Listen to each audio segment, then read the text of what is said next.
हाय, dissolution chapter करने आए हो, वो भी PYQs। बिल्कुल सही वीडियो पर आए हो, क्योंकि इस एक वीडियो के बाद ना तुम्हें कहीं भटकना नहीं पड़ेगा, क्योंकि हर एक टाइप का क्वेश्चन, चाहे जर्नल वाला क्वेश्चन है, चाहे रियलाइजेशन अकाउंट का है, चाहे लोन अकाउंट का है, सारे टाइप के क्वेश्चन सिर्फ सॉल्यूशन की तरह प्रोवाइड नहीं करे, हर एक चीज का डिटेल में कॉन्सेप्ट भी तुम्हारे को मैंने समझाया है। बहुत सारे बच्चों को ये चैप्टर बहुत मुश्किल भी लगता है, लेकिन तुम टेंशन नहीं लोगे, क्योंकि तुम बिल्कुल सही वीडियो पर आए हो। और इस वीडियो के बाद तुम चाहे TS का क्वेश्चन उठाना, चाहे DK का क्वेश्चन उठाना, या मार्केट में चलता हुआ कोई भी सैंपल पेपर क्वेश्चन बैंक उठा लेना, हर एक टाइप का क्वेश्चन डिसोल्यूशन चैप्टर का तुम इस एक वीडियो के बाद कंप्लीट कर लोगे। हे एवरीवन, वेलकम बैक, और मैं हूं आपका अपना मनन भैया।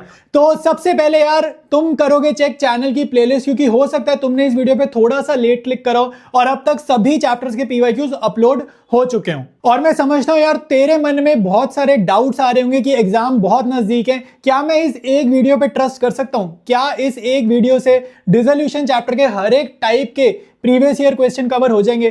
तो मैं यार तुम्हें भरोसा दिलाना चाहता हूं, सिर्फ शुरू के 10 मिनट तुम वीडियो देख लो, सिर्फ 10 मिनट, और तुम्हें खुद ब खुद कॉन्फिडेंस आ जाएगा कि इस वीडियो से तुम्हारा डिसोल्यूशन चैप्टर 100% कंप्लीट हो जाएगा। तो अगर भरोसा आ गया तो स्टार्ट करते हैं आज की क्लास को। लेकिन स्टार्ट करने से पहले हमारा एक ट्रेडिशन चल रहा है, हर एक PYQ चैप्टर कराने से पहले तुमने और हमने हमेशा लेक्चर की स्टार्टिंग से पहले कॉपी के टॉप पर तुम अपने लिखोगे टारगेट मार्क्स, और हमारे टारगेट मार्क्स हैं अकाउंट्स में 80 आउट ऑफ 80। कोई भी बच्चा डाउट नहीं करेगा खुद पे। तुम इन वीडियोस को, तुम मेरी प्लेलिस्ट फॉलो कर रहे हो, सही बता रहा हूं, ये नंबर अकाउंट्स में अचीवेबल है, ठीक है? तो टेंशन मत लो, खुद पे भरोसा रखो, थोड़ा सा भरोसा मुझ पे भी रखो, और स्टार्ट करते हैं हम आज के इस लेक्चर को। तो स्टार्ट करेंगे हम लोग अपनी एक्सरसाइज को। देखो, डिसोल्यूशन चैप्टर से दो ही तरीके के सवालों पे आपको ध्यान देना है, पहला जर्नल एंट्रीज और दूसरा रियलाइजेशन अकाउंट, ठीक है? बाकी सारी चीजें आने के चांसेस बहुत कम रहते हैं। तो पहले कुछ क्वेश्चन ना मैं तुम्हारे को आज करवाऊंगा रियलाइजेशन के, और हर एक क्वेश्चन PYQ है, तुम्हें पता ही है, ये हमारी जो मैराथन चल रही है PYQs की चल रही है। तो पहले पूछा गया तो तुम्हें भी पूछे इसी टाइप के जाएंगे, इसीलिए हम इन क्वेश्चंस को प्रैक्टिस कर रहे हैं, ठीक है? तो देखो भाई, कह रहा है pass the necessary journal entries for the following transactions on the dissolution. देखो यहां से आपको पता चल रहा है कि डिसोल्यूशन चैप्टर का क्वेश्चन है। हमेशा ना चैप्टर की पहचान आपको करनी पड़ेगी। जैसे एडमिट वर्ड लिखेगा, ADMIT, एडमिट वर्ड लिखेगा तो एडमिशन का क्वेश्चन है, ठीक है? रिटायर्ड वर्ड लिख देगा तो रिटायर्ड का क्वेश्चन है। डिसोल्यूशन वर्ड लिख रहा है, ठीक है? या फिर कभी कभी डिसॉल्व लिख देते हैं, डिसॉल्व, तो समझना इस चैप्टर का क्वेश्चन है, ठीक है? Of T&M after various assets and external liabilities have been transferred to realisation account. इस लाइन का कोई मतलब नहीं है, ठीक है? इसका जो मतलब होता है मैं तुम्हें बता देता हूं। इसका मतलब ये होता है कि जब हम रियलाइजेशन अकाउंट बनाते हैं, अगर आपको रियलाइजेशन अकाउंट थोड़ा सा भी याद है, तो पहले बैलेंस शीट में से एसेट्स कॉपी पेस्ट करते थे, लायबिलिटीज कॉपी पेस्ट करते थे, अपोजिट साइड पे ऐसे करते थे ना, तो वो उस चीज के बारे में बात कर रहे हैं। तो आपको इसकी जर्नल नहीं करनी, और मोटा मोटा जर्नल के क्वेश्चन में जब भी ये लाइन लिख दे कि ये जो ट्रांसफर वाली लाइन है, आपको इसको इग्नोर करना है, ठीक है? हमें इससे कोई मतलब नहीं, इसके बारे में नहीं सोचना, हमें सीधा पॉइंट्स पढ़ने। तो पहला पॉइंट पे आता है, creditors of 60,000 accepted stock valued at 59,000 in full settlement of their claim. मैंने तुम्हें हमेशा बताया हुआ है, ठीक है? जब भी कोई एसेट दे दो कोई कर्जा चुकाने के लिए, ठीक है? देखो आपको क्या समझना है कि मान लो मुझे किसी का कोई कर्जा चुकाना है, मुझे किसी को पैसे देने हैं, तो पैसे देने हैं तो मेरे को कैश देना चाहिए, ठीक है? बट कैश की जगह मैं अगर उसको कोई एसेट दे दूं, कैश की जगह अगर मैं उसको कोई एसेट दे दूं, तो ऐसे केस में एंट्री नहीं करनी, नो एंट्री, ठीक है? क्योंकि फॉर्म बंद हो रही है, तो हम मिनिमम एंट्रीज पर आ चुके हैं। तो पहला आंसर इस जर्नल का क्या होगा? आपको क्या लिख कर आना है, नो एंट्री, छोड़कर मत आ जाना भाई, छोड़कर आओगे ना नंबर काट देते हैं। लिख कर आना है, पर्टिकुलर्स में जहां पे जर्नल लिखते हैं वहां पर लिखना नो एंट्री। दूसरी इंपॉर्टेंट चीज, फुल की जगह, अब मैं तुम्हें इसकी वेरिएशन बताता हूं, एक ना वेरिएशन बता रहा हूं, ध्यान से सुनना। फुल की जगह यहां पे अगर वर्ड आ जाए पार्ट, फुल की जगह अगर यहां पे वर्ड आ जाए पार्ट सेटलमेंट का मतलब है कि बाकी के जो 1,000 है वो अभी देने हैं। देखो 60,000 का कर्जा है, 59,000 की एसेट है, पार्ट सेटलमेंट मतलब बाकी के 1,000 देने हैं।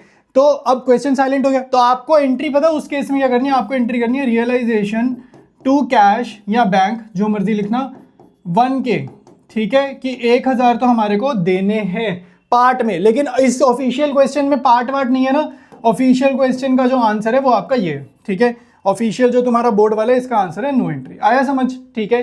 तो वेरिएशन भी बता रहा हूं। तो अब आगे बढ़ेंगे, नेक्स्ट है T, तने। देखो भाई हमारा पार्टनर है, यहाँ पे देखो हमारे पार्टनर्स के नेम गिवन है, तो तने हमारा पार्टनर है। तने अग्रीड टू पे of his wives loan of 12,000। ध्यान से सुनो, फर्म के ऊपर कर्जा है तन्ने की वाइफ का। फर्म, हम कंपनी के पॉइंट ऑफ व्यू से सोचेंगे, फर्म जो है उसके ऊपर कर्जा है पार्टनर की बीवी का, ठीक है, पार्टनर की वाइफ का। तो अब आइडियल सिचुएशन में क्या होना चाहिए? आइडियल सिचुएशन में देखो, पार्टनर की जो वाइफ होती है, पार्टनर की जो वाइफ होती है ना, ये एक तरीके का थर्ड पार्टी लोन होता है। थर्ड पार्टी लोन होता है। थर्ड पार्टी लोन अब समझ नहीं आएगा। थर्ड पार्टी लोन होता है कोई बाहर वाला, जैसे क्रेडिटर्स कौन है? बाहर वाले, ठीक है। जैसे फर्स्ट पार्ट में क्रेडिटर्स थे, क्रेडिटर्स क्या थे? बाहर वाले थे। बैंक से लोन लेंगे, बैंक का लोन क्या? बाहर वाला है। पार्टनर की बीवी भी बाहर वाली ही मानी जाएगी, ठीक है। तो थर्ड पार्टी का लोन है। नॉर्मल सिचुएशन में तुम्हें पता होना चाहिए थर्ड पार्टी का लोन हम कैसे चुकाते हैं, रियलाइजेशन टू कैश, ठीक है। नॉर्मल सिचुएशन में अगर कुछ भी ना होता तो थर्ड पार्टी का कर्जा हम कैसे चुकाते हैं? Realisation account debited to cash account, ऐसे ही चुकाते हैं, ठीक है, ऐसे ही चुकाते हैं। जब भी आप खुद नहीं पे कर रहे और पार्टनर पे कर रहे, देखो पार्टनर ने बोला, भाई पार्टनर ने बोला कि मैं अपनी बीवी को दे दूंगा 12,000 रुपए, तो वो फ्री में नहीं दे रहा, फर्म पे एहसान नहीं कर रहा, फर्म उसको 12,000 देगी, ठीक है। तो हम जब पे खुद नहीं कर रहे, पार्टनर पे कर रहे हैं, तो पार्टनर फर्म पे एहसान नहीं कर रहा, हम पार्टनर को बाद में रीइंबर्स करेंगे, ठीक है। तो पार्टनर को जब भी हमें पैसा देना होता है तो उसकी कैपिटल अकाउंट होती है क्रेडिट, ठीक है। तो 12,000 रुपए, ठीक है। तो एक तरीके का थर्ड पार्टी लोन है जो पार्टनर ने पे किया और हम बाद में पार्टनर को रीइंबर्स कर रहे हैं। रीइंबर्स समझते हो ना, पैसा बाद में उसको चुका देना, ठीक है। तो एक और रूल याद रखना, पूरी पार्टनरशिप में एक रूल याद रखना, मैं यहां पे लिख देता हूं। जब भी पार्टनर को तुम पैसे दोगे, जब भी पार्टनर को तुम पैसे दोगे तो उसका कैपिटल अकाउंट क्या करोगे? बढ़ा दोगे। जब भी पार्टनर को पैसे दोगे उसका कैपिटल अकाउंट बढ़ा दोगे। जब भी पार्टनर के पैसे काटोगे, पार्टनर से किसी बात पे मुझे पैसे लेने हैं, तो उसका जो कैपिटल अकाउंट है वो आप करोगे कम, ठीक है। ये रूल याद रखना पूरी पार्टनरशिप में, एडमिशन, फंडामेंटल, कोई भी चैप्टर हो, कैपिटल बढ़ानी है तो क्रेडिट, कैपिटल कम करनी है तो डेबिट, ठीक है। तो ये दो एंट्रीज हो गई, ठीक है। अब आगे बढ़ेंगे, आगे बढ़ते हैं भाई, थर्ड पॉइंट पे आते हैं। थर्ड पॉइंट अपना कह रहे हैं the firm had a debit balance, firm had a debit balance of 18,000 in P&L account. याद रखना P&L अकाउंट का अगर डेबिट बैलेंस है, डेबिट बैलेंस का मतलब होता है लॉस, घाटा, ठीक है। और अगर P&L अकाउंट का क्रेडिट बैलेंस है, इसका मतलब है प्रॉफिट। अगर साइलेंट हो, अगर वो बताए ही ना कि P&L अकाउंट का कौन सा बैलेंस है, मान लो वो बोलते खाली लिख दे, मान लो वो खाली लिख दे the firm had a balance, ये डेबिट, और मान लो क्वेश्चन में फॉर एग्जांपल हटा दे कि P&L में 18,000 है, सिर्फ इतना बोले, तो आप एज्यूम करना उसको प्रॉफिट। याद रखना एजम्पशन रहेगी प्रॉफिट, ठीक है। तो यहाँ पे हमारे को थर्ड पार्ट करते हैं, थर्ड जर्नल एंट्री। हमारे पास नुकसान है, अगर मैं नुकसान दूंगा तो पार्टनर की कैपिटल कम होगी, अगर हम नुकसान देंगे तो उसकी कैपिटल कम होगी। और कैपिटल कम होने पे क्या करते हैं? डेबिट। कैपिटल कम होने पे डेबिट, कैपिटल बढ़ने पे क्रेडिट, ठीक है। ये सारी चीजें याद रखो यार, वरना मुश्किल लगेगा।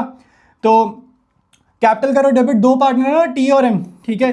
तो तुम लोग यार फुल फॉर्म लिखना, मैं, ठीक है, मैं तो टी और एम लिख रहा हूँ, आप लोगों को फुल फॉर्म लिखनी है। T is capital account, M is capital account, debit to realisation account, ठीक है। 18,000 रुपये का घाटा हुआ है। और मेरे भाई क्वेश्चन में PSR गिवन है कि नहीं है? ढूंढो जरा, क्वेश्चन में PSR गिवन है? अगर PSR नहीं गिवन है तो क्वेश्चन साइलेंट है, इक्वल ले लेना, जो हमारा बेसिक रूल है पार्टनरशिप डीड का चैप्टर 1 में सीख रहे हैं, 9,000, ठीक है। तो ये थर्ड पार्ट तुम्हारा डन है। अच्छा, यहाँ पे P&L अकाउंट लिखना है भाई, रियलाइजेशन आई थिंक मैंने लिख दिया था, इसको चेंज करके P&L अकाउंट आपने लिखना है। तो आगे बढ़ेंगे भाई, फोर्थ पॉइंट पे आते हैं। कह रहे हैं अनरिकॉर्डेड लायबिलिटी। देखो अनरिकॉर्डेड हो चाहे रिकॉर्डेड हो, अपने को इस बात से बिल्कुल भी फर्क नहीं पड़ता, ठीक है। रिकॉर्डेड अनरिकॉर्डेड से फर्क नहीं पड़ता। कह रहा है 20,000 रुपए का कर्जा था, पे किसने किया? वॉज पेड बाय, किसने पे करा? पार्टनर ने पे करा। तुम्हें ध्यान रखना पार्टनर ने पे किया, तो हमेशा हमेशा याद रखना पार्टनर एहसान नहीं कर रहा, फ्री में नहीं चुका रहा।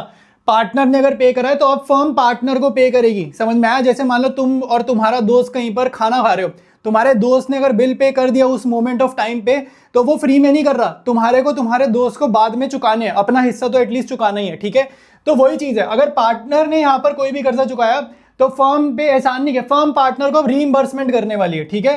तो कितना है? डिस्काउंट 10%। देखो डिस्काउंट 10% का मतलब है कि भाई कर्जा 20,000 का था, लेकिन पार्टनर ने कर्जा सेटल कर दिया 10% के डिस्काउंट में। तो पहले तो 20,000 का 10% निकाल लो, तो 20,000 का 10% निकालोगे 2,000, तो यानी कि 20,000 का कर्जा पार्टनर ने 18,000 में सेटल कर दिया, ठीक है। अब डिसोल्यूशन चैप्टर में डिस्काउंट की जर्नल वर्नल नहीं करनी, आपको सिंपली नॉर्मल जर्नल एंट्री करनी है। Realisation account debited to bank या कैश करते हैं नॉर्मल केस में अगर खुद पे करते, अब खुद नहीं पे करा, पार्टनर ने पे किए तो पार्टनर लिख दो। यहाँ पे टू बैंक लिखते हैं ना नॉर्मल केस में, तो बैंक की जगह क्या लिख दोगे, पार्टनर का नाम लिख दोगे। तो महक कैपिटल अकाउंट और 18,000 देने, ठीक है, 18,000 इसको देने हैं। आया समझ, सिंपल है।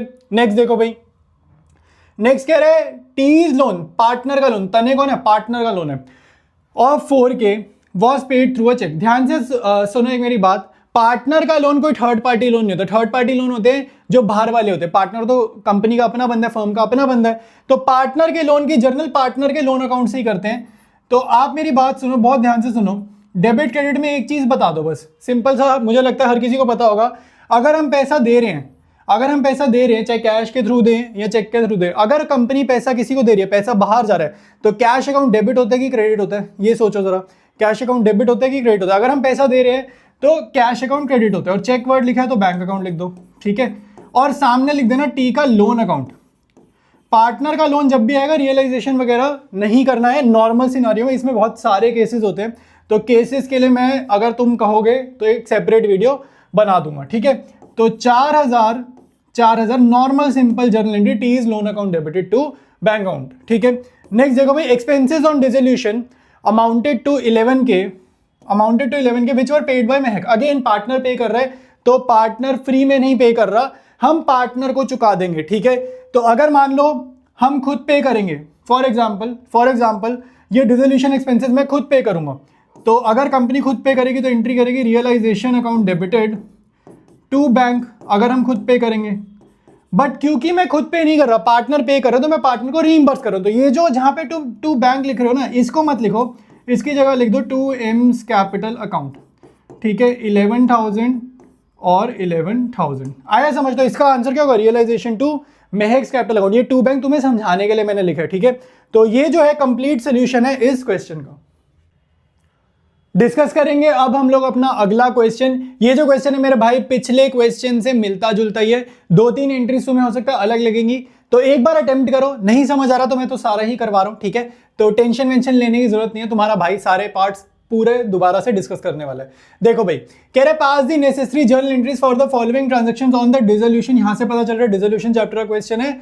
Of Kartik and Karan, partners के नेम उसने दे दिए। After various assets and outside liabilities have been transferred to realisation account. इस लाइन का कोई मतलब नहीं होता, इसकी जर्नल वर्नल मत कर देना, इसको करो इग्नोर, ठीक है। नेक्स्ट देखो, पहला पार्ट अपने को गिवन है।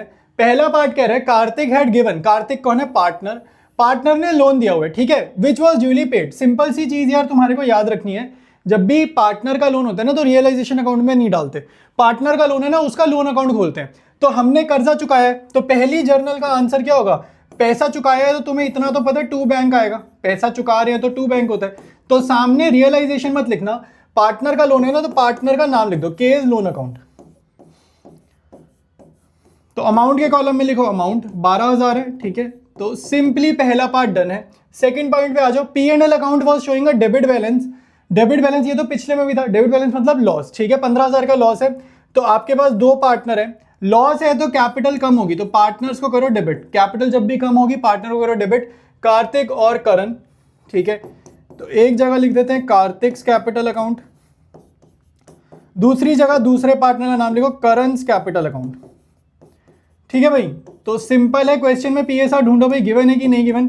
यहां पे लिख दो प्रॉफिट एंड लॉस अकाउंट। और मैं एक चीज बता दूं, आप P and L official paper में भी लिख सकते हो। मैंने प्रेजेंटेशन का वीडियो बनाया है कि कैसे आप अपने आंसर्स में शॉर्ट फॉर्म्स कितनी यूज कर सकते हो, नरेशंस कैसे लिखनी है, ठीक है, एमसीक्यूज कैसे लिखना है, हर एक चीज जो तुम्हारे डाउट्स होते हैं ना कि वर्किंग नोट कैसे बनाना है, सारी मैंने प्रेजेंटेशन का वीडियो बनाया है, तो जाकर उसको देख लेना, ठीक है। नहीं मिल रहा तो कमेंट करना, मैं शेयर कर दूंगा, ठीक है। यहां हो सकता है आई बटन में यहाँ पे आ रहा हो तो चेक कर लेना। अच्छा देखो भाई, Kartik's capital, Karan's capital to P and L, और ये कितना है भाई 15,000 का घाटा, 15,000 का घाटा। क्वेश्चन में रेशियो नहीं गिवन तो इक्वल 7,500 और 7,500, ठीक है। तो बिल्कुल आसान है, पहले दो तो बहुत आसान है। नेक्स्ट देखो भाई, creditors to whom the firm owed 24,000 accepted stock of 23,000 in full settlement. Full मतलब पूरा हिसाब किताब खत्म, अब बाद में 58-54 भी नहीं देनी हमें, ठीक है। तो 24,000 देने थे, लेकिन हमने कैश ही नहीं दिया, हमने तो एसेट दे दी। मैंने तुम्हें अभी समझाया था, पिछले क्वेश्चन में बताया था, अगर कोई थर्ड पार्टी लायबिलिटी है और उसको बदले में तुम कोई एसेट दे दो तो क्या आंसर लिखना है, आंसर में लिख कर आना है नो एंट्री, ये लिख कर आना है, छोड़कर मत आना, इसको लिख कर आना है पर्टिकुलर्स के नीचे नो एंट्री, ऐसा लिखा होना चाहिए, नहीं तो नंबर कटेंगे, ठीक है, छोड़कर मत आना। नेक्स्ट पार्ट, फोर्थ पे आ जाते हैं। A machine which was not recorded in the books of firm was taken over by Karan at 31,000। ध्यान से देखो भाई, मशीनरी चाहे रिकॉर्डेड हो चाहे नॉट रिकॉर्डेड हो, आपको पता है फर्म बंद हो रही है, डिसोल्यूशन चैप्टर का क्वेश्चन है, मशीन चाहे रिकॉर्डेड हो चाहे नॉट रिकॉर्डेड हो, फर्म बंद हो रही है। हमारे को जैसे ही पता चला हमारे पास मशीनरी, हमने क्या करना है, उसको बेचना है, क्योंकि हम फर्म बंद कर रहे हैं, तो हमने मशीनरी बेचनी है। तो अगर मैं मशीनरी बेचूंगा तो नॉर्मल केस में एंट्री क्या होगी, बैंक टू रियलाइजेशन, ठीक है, मैं तुम्हें एंट्री करनी सिखा रहा हूं, बैंक टू रियलाइजेशन। बट यहां पर हमने बेची नहीं है, हमें कैश नहीं मिला, ये मशीनरी पार्टनर लेकर चला गया, ये मशीनरी पार्टनर लेकर चला गया, तो पार्टनर को क्या हम फ्री में देंगे, हम पार्टनर को फ्री में नहीं देंगे, हम पार्टनर से पैसे लेने वाले हैं, ठीक है। हम उससे ये कैश जो हमें बाहर मार्केट से मिलता, वो कैश हमें बाहर मार्केट से नहीं मिल रहा, तो हम पार्टनर का कैपिटल अकाउंट कम कर देंगे, हम उसके कैपिटल अकाउंट एडजस्ट करेंगे। कितने में ले रहा है वो भाई, 31,000, तो यहाँ पे अमाउंट के कॉलम में लिखेंगे अमाउंट। आया समझ की नहीं आया, ठीक है। तो ये थी हमारी फोर्थ वाले पॉइंट की जर्नल एंट्री। नेक्स्ट देखो भाई, कह रहा है Kartik agreed to pay his brother's loan of 16,000। Again brother का लोन क्या है, थर्ड पार्टी, अगेन ब्रदर का लोन है थर्ड पार्टी। थर्ड पार्टी मतलब बाहर वाले, जैसे क्रेडिटर हो गए, बैंक वाले हो गए, ठीक है, कोई भी बाहर का, पार्टनर को छोड़ के पार्टनर की वाइफ भी third party. Kartik agreed to pay his brother's loan, क्या फ्री में पे करेगा, कार्तिक हमारा भाई है, भाई थोड़ी है जो फ्री में पे करेगा, ठीक है, पार्टनर है। तो आपको ये समझना है कि अगर वो ना होता, अगर मान लो कार्तिक पे ना करता तो क्या करते। नॉर्मल वाली जर्नल सोचो, तुम्हें ना जर्नल बड़ी आराम से समझ आएगी। नॉर्मल जर्नल इस चैप्टर में जब भी कोई भी पेमेंट करोगे होगी realisation to bank, normal case में, ठीक है, रियलाइजेशन टू बैंक। लेकिन हम तो कैश पे ही नहीं कर रहे, हम तो कार्तिक को पैसा रीइंबर्स करेंगे, तो कार्तिक को भी हम कैश नहीं दे रहे, हम उसकी कैपिटल में एडजस्ट करेंगे, ठीक है। तो आपने जहां पर टू बैंक लिखा है ना, वहां पे ये बैंक हटा दो, वहां पे ये बैंक हटा दो, और वहां पे क्या लिखोगे, कार्तिक का कैपिटल अकाउंट। आया समझ की नहीं है, तो यहाँ पे लिख दो कार्तिक का कैपिटल अकाउंट। अमाउंट यहाँ पे 16,000 गिवन है, अमाउंट कॉपी पेस्ट कर दो, ठीक है। तो सिंपल है, ठीक है।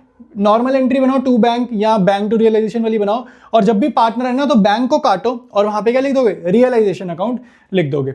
नेक्स्ट देखो भाई, furniture of 60,000 was sold at a profit of 10%। तो 60,000 का 10% क्या होता है, ये यूनिट्स प्लेस हटा दोगे ना तो 10% निकल सकते, तो यानी कि 6,000।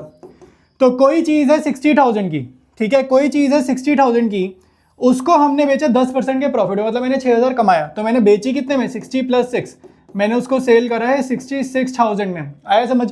तो कुछ भी बेचोगे पैसा आएगा, तो इस चैप्टर में पैसा आएगा, एंट्री होगी bank to realisation, simple entry, ठीक है। तो यहां पे लिखो bank account debit to realisation account, और यहां लिखो 66 के। आया समझ। तो ये क्वेश्चन आपका डन है। डिस्कस करेंगे अगला क्वेश्चन। अगर पहले दो क्वेश्चन तुमसे हो गए हैं तो इसको जरूर अटेम्प्ट करो, अच्छा क्वेश्चन है, ठीक है, इस टाइप का आएगा।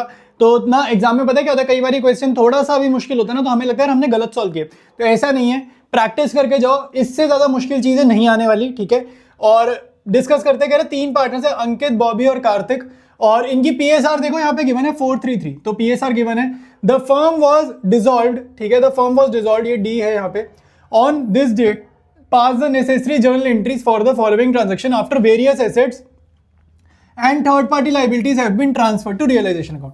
ये जो मैं बार बार ही बता रहा हूं तुम लोगों को, ये जो ट्रांसफर वाली लाइन है ना, इसका कोई मीनिंग नहीं होता, ठीक है। ये वही मीनिंग है जो मैंने पहले बताया था कि रियलाइजेशन अकाउंट जब बनाते हैं ना तो बैलेंस शीट से डेटा कॉपी पेस्ट करते हैं ना, ये उसकी बात कर रहे हैं। तो इसको आपको जर्नल में तो कुछ नहीं करना, इस ट्रांसफर वाली चीज का जर्नल में कुछ नहीं करना। पहला पॉइंट देखो भाई, कह रहे the firm had a stock of 80,000, 80,000 का स्टॉक है।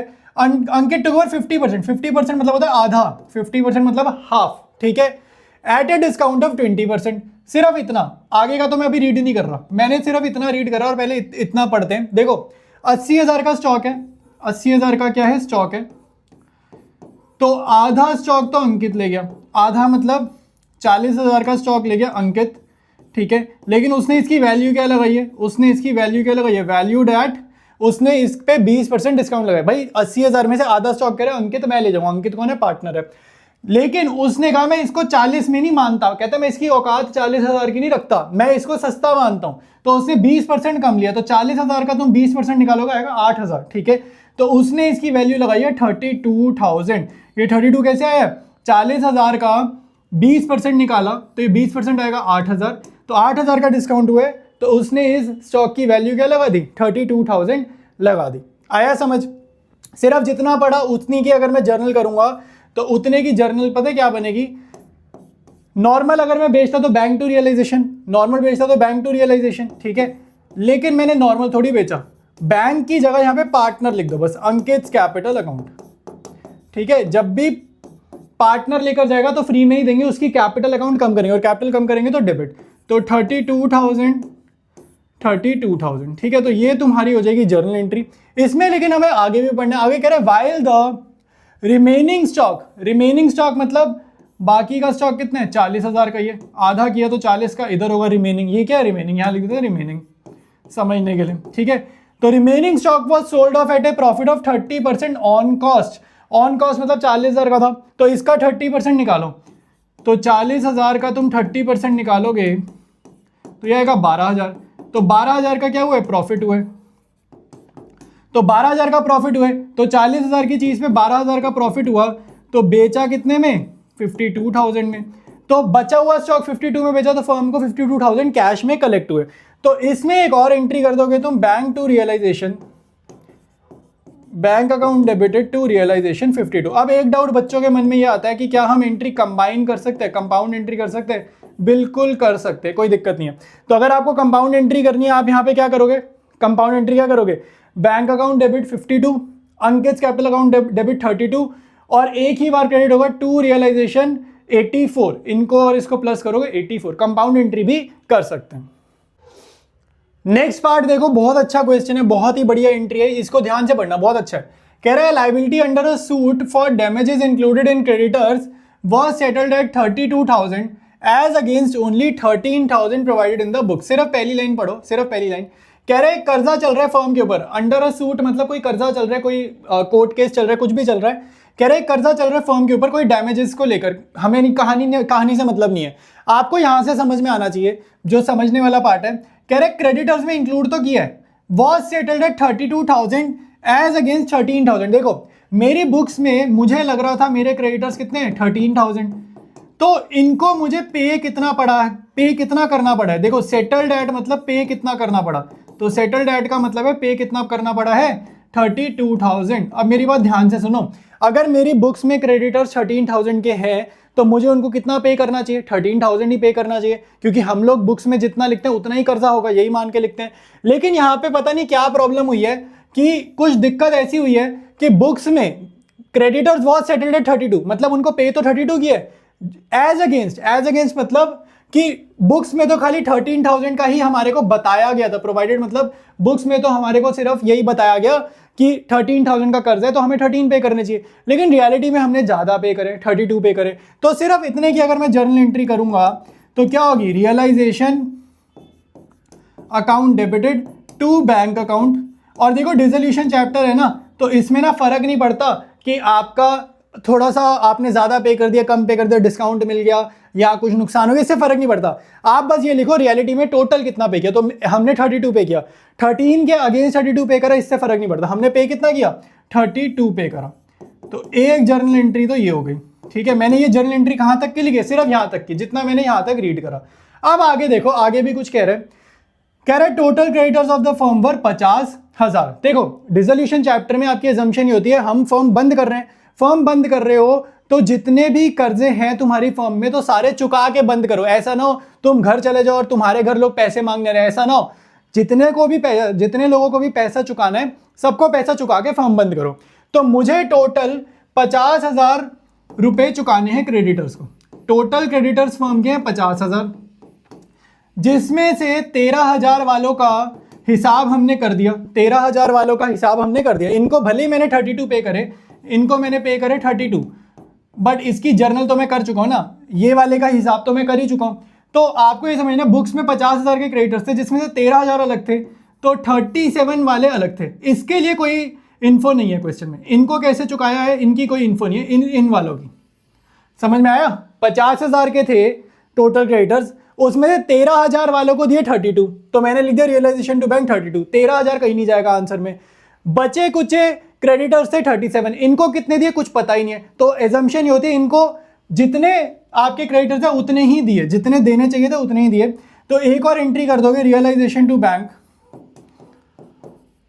रियलाइजेशन टू बैंक कितना आएगा 37,000। अगेन कोई बच्चा पूछेगा ज्वाइन कर सकते हैं, बिल्कुल ज्वाइन कर सकते हैं, कंपाउंड एंट्री कर सकते हैं। एक एंट्री कर दो रियलाइजेशन टू बैंक और अमाउंट प्लस कर देना 69,000। तो सेकंड पार्ट भी तुम्हारा डन है। नेक्स्ट करेंगे भाई, कह रहे हैं Bobby sisters loan, Bobby's sister, sister हो, वाइफ हो, बॉबीज फ्रेंड हो, थर्ड पार्टी लोन, मान के चलो कोई क्रेडिटर वगैरह है, और 20,000 कह रहा 20,000 का कर्जा था कोई, was paid of along with interest of 2,000। देखो 20,000 का कर्जा था, उस पर थोड़ा ब्याज भी दे दिया हमने, हमारे पे कर्जा था हमने ब्याज भी दे दिया, इंटरेस्ट भी दे दिया, तो मैंने कितना पैसा चुकाया 22,000 मैंने ये पैसा चुकाया। आई बात समझ में? तो 20,000 की जगह मैंने 22 दिए क्योंकि 2,000 का इंटरेस्ट दिया। तो आपको सिंपली ये जर्नल एंट्री करनी है, नॉर्मल जर्नल एंट्री करनी है, realisation to bank, third party loan है ना यार, थर्ड पार्टी में आपको कुछ टेंशन लेनी ही नहीं है, नॉर्मल ये एंट्री करो और खत्म करो, ठीक है, सिंपल, कुछ भी नहीं दिमाग लगाना, बहुत आसान। नेक्स्ट पार्ट देखो भाई, नेक्स्ट कह रहे हैं कार्तिक लोन ऑफ 12,000, ये पार्टनर है, कार्तिक ऊपर पढ़ो, ये पार्टनर का नाम है, Kartik loan of 12,000 was settled eight 12,500। मेरी बात सुनो, अगर मेरे ऊपर कर्जा 12,000 का है तो मुझे तो 12,000 ही देने चाहिए, मैं ज्यादा क्यों दे रहा हूं, ठीक है, लेकिन अगर ज्यादा दे रहा हूं तो एज पर द क्वेश्चन हम पे कर देंगे। मीनिंग क्या है, मीनिंग मैक्सिमम कोई सोचेगा तो इंटरेस्ट ही बनता है, उससे ज्यादा कुछ बनता नहीं है, क्यों ज्यादा दे रहे हैं, ठीक है। तो कर्जा 12,000 का है तो पहले कर्जा चुका लेते, ठीक है। पार्टनर का लोन है ना तो रियलाइजेशन अकाउंट नहीं लिखना, पार्टनर का लोन है तो लिखो Kartik's loan, Kartik's loan to bank. तो कितना लोन था 12,000 का, तो हमें कितने चुकाने चाहिए, लोन पूरा चुका दिया मैंने 12,000 का, लेकिन ये कहता है कि आपने ना 12,500 दिए, तो मैंने एक्स्ट्रा उसको कितने दिए 500 दे दिए, तो एक्स्ट्रा 500 पे करें ना। तो आप ये समझो कभी भी हम एक्स्ट्रा पे करेंगे, ये एक्स्ट्रा पैसा कहीं से पेगा, फ्रॉम एनी सोर्स, किसी भी सोर्स को पे करें, किसी भी सोर्स को पैसा आ जाए कहीं से भी, डिसोल्यूशन चैप्टर में आप नॉर्मल एंट्री रियलाइजेशन अकाउंट से पास कर दोगे। तो नेक्स्ट एंट्री आप करोगे realisation account debited to bank, कितना पैसे एक्स्ट्रा गया 500। तो यहां से देखो तुम्हारा सारा मीनिंग भी बरकरार रहा। मीनिंग कैसे बरकरार रहा, देखो बैंक अकाउंट क्रेडिट हो रहा है 12,000 से और 500 से, तो मतलब टोटल पे आउट कितना हुआ 12,500 का। बैंक अगर ज्वाइन करोगे तो वो यही कह रहा है कि पे तो तुमने कितना किया 12,500, लोन कितने का चुका है 12,000 का, तो लोन अकाउंट डेबिट भी 12,000 से हमने करे, ठीक है। और जो हमारा एक तरीके से एक्स्ट्रा नुकसान हुआ है कि हमने 500 रुपए का ज्यादा चुका है, तो एक तरीके से नुकसान है, तो रियलाइजेशन अकाउंट में शो हो जाएगा। तो ये क्वेश्चन आपका कंप्लीट है। तो आप करेंगे अगला क्वेश्चन, अगेन जर्नल का। देखो मैं तुम्हारे को बहुत सारी प्रैक्टिस कराने वाला हूं जर्नल की, इस एक वीडियो से ही तुम्हारा काम बन जाएगा डिसोल्यूशन चैप्टर का। और एक एक वर्ड जो मैं बोल रहा हूं अगर तुम ध्यान से सुन रहे हो, तुम्हारे कॉन्सेप्ट भी साथ साथ क्लियर होते जाएंगे, ठीक है। अब ध्यान से देखो, आपको बोल रहे हैं pass the necessary journal entries on the dissolution, ठीक है, on dissolution of the firm. Partners के नाम ध्यान रखना, पार्टनर्स के नाम हमेशा पढ़ लेना, वरुण और Vivek. After various assets and outside liabilities were transferred, again वो ये लाइन देता है, इसका कोई मतलब नहीं है, मैं हर बार कोई बता रहा हूं, इस लाइन का कोई मतलब नहीं है। सीधा पार्ट 1 पे आओ, ठीक है। पार्ट 1 कह रहा है वरुण पार्टनर है, paid creditors of 18,500 in full settlement of their claim of 20,000। ध्यान से देखो भाई, ध्यान से, हमें क्रेडिटर्स को पे करना था, हमने क्रेडिटर्स को पे करा। अगर मैं तुम्हें नॉर्मल जर्नल एंट्री बताऊं तो क्रेडिटर्स को पे करने की क्या होती है, realisation account debited to bank. अगर हम खुद पे करते हैं तो टू बैंक, कितना पे कर रहे हैं भैया, पे करना चाहिए था 20,000, दिया है 18,500 और फुल सेटलमेंट। फुल सेटलमेंट का मतलब होता है कि अब कुछ नहीं देना, हिसाब किताब पूरा, ठीक है। 1,500 रुपए हमारे फायदा हो गया, 1,500 का हमें फायदा हो गया।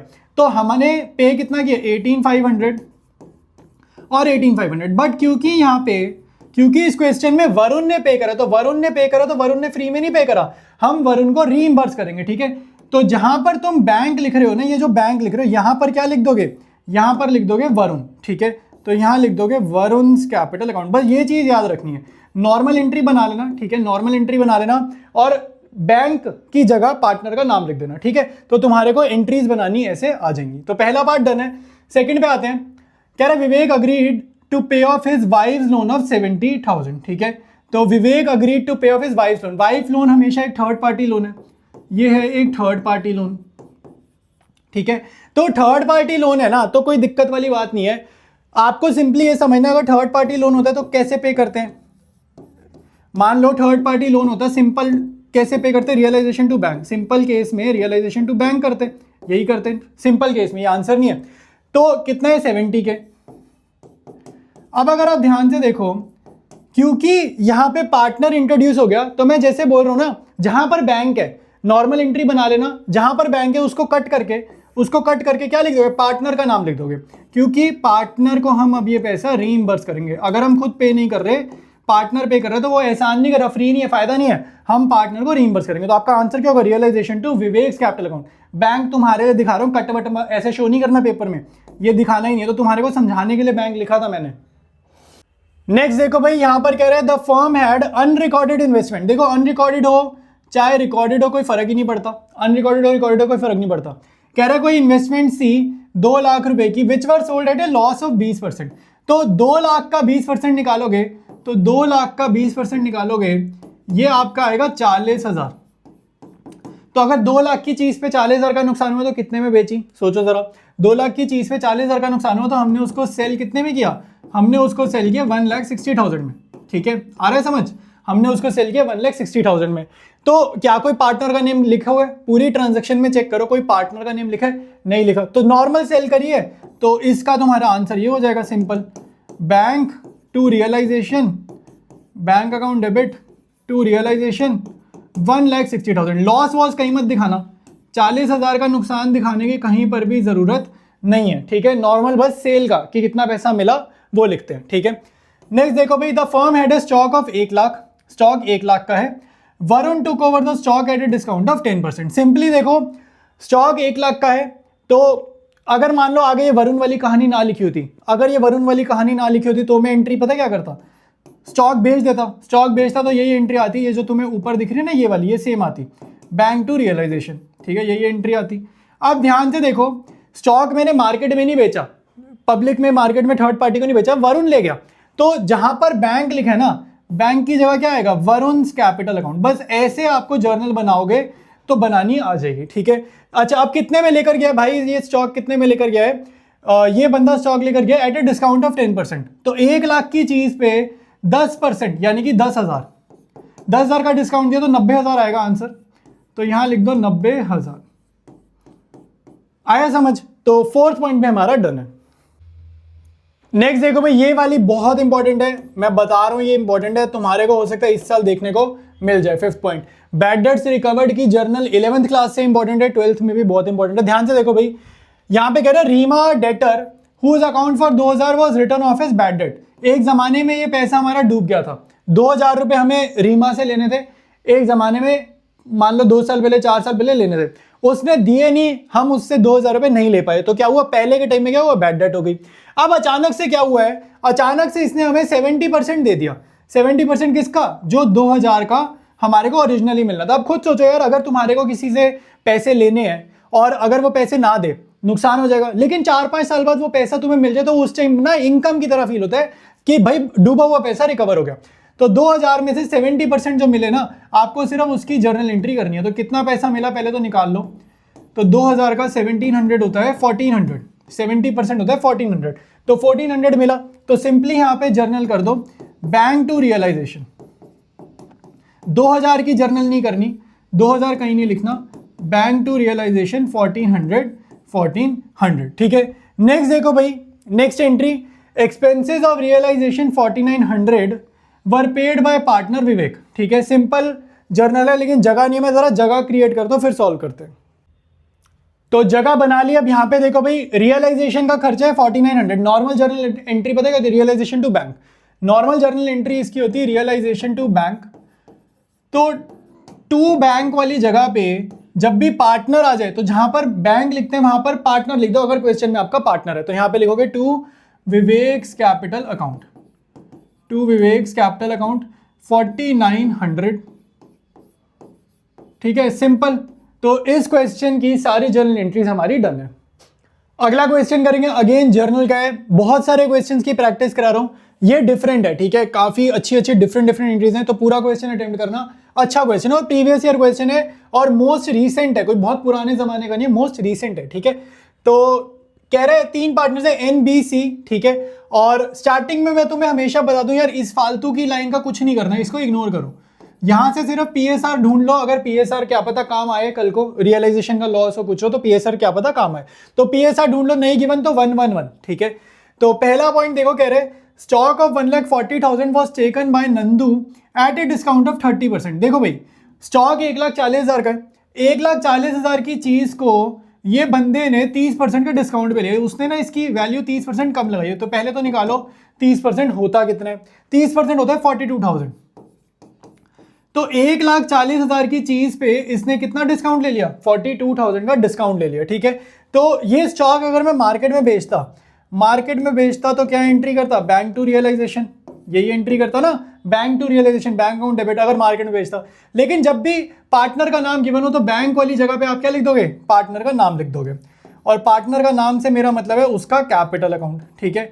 अच्छा, कितने पे लेकर गया भाई, ये 1,40,000 की चीज पे डिस्काउंट लिया इसने 42,000 का, 42,000 मैंने अभी निकाला, तो ये कितने में लेकर गया, 98,000 में ये हमारा स्टॉक लेकर चला गया, ठीक है। तो हम इससे 98,000 इसके कैपिटल अकाउंट से कम कर देंगे, आया समझ, ठीक है।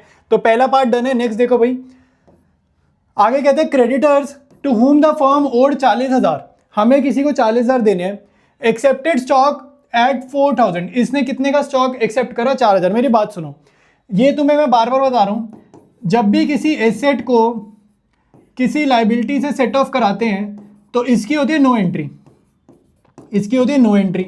तो हमारे पास क्रेडिटर्स कितने के हैं, 40,000 रुपए का कर्जा चढ़ा हुआ फर्म पे, 4,000 की एसेट ले ली, तो यानी कि 4,000 की नो एंट्री, इस 4,000 की तो कोई एंट्री नहीं करनी, इसकी नो एंट्री। बैलेंस कितना है, बैलेंस कितना है, बैलेंस है तुम्हारा 36,000, बैलेंस कितना है 36,000, 40,000 में से 4,000 का सामान चला गया, तो बाकी 36,000 कैसे दिए, balance amount was paid to them by a cheque, balance was paid to them by a cheque, ठीक है। सिंपली आप नॉर्मल पेमेंट की एंट्री कर दोगे, यहां पर realisation account debited, no entry मत लिखना, अब यहाँ पे नो एंट्री मत लिखना, 4,000 वाले की कुछ मत करो, ठीक है, क्योंकि यहाँ पे दूसरी एंट्री बन रही है ना जगह पे, realisation to bank 36,000। No entry कब लिखते हैं, अगर कुछ भी ना करना हो, अगर बिल्कुल ही एम्प्टी स्पेस हो ना, तब नो एंट्री लिखते हैं। लेकिन सेकंड पॉइंट में हल्की सी भी कोई भी जर्नल आ जाए ना, तो नो एंट्री वर्ड कहीं मत लिखना, जो भी जर्नल आ रही है वो आप लिख देना, ठीक है।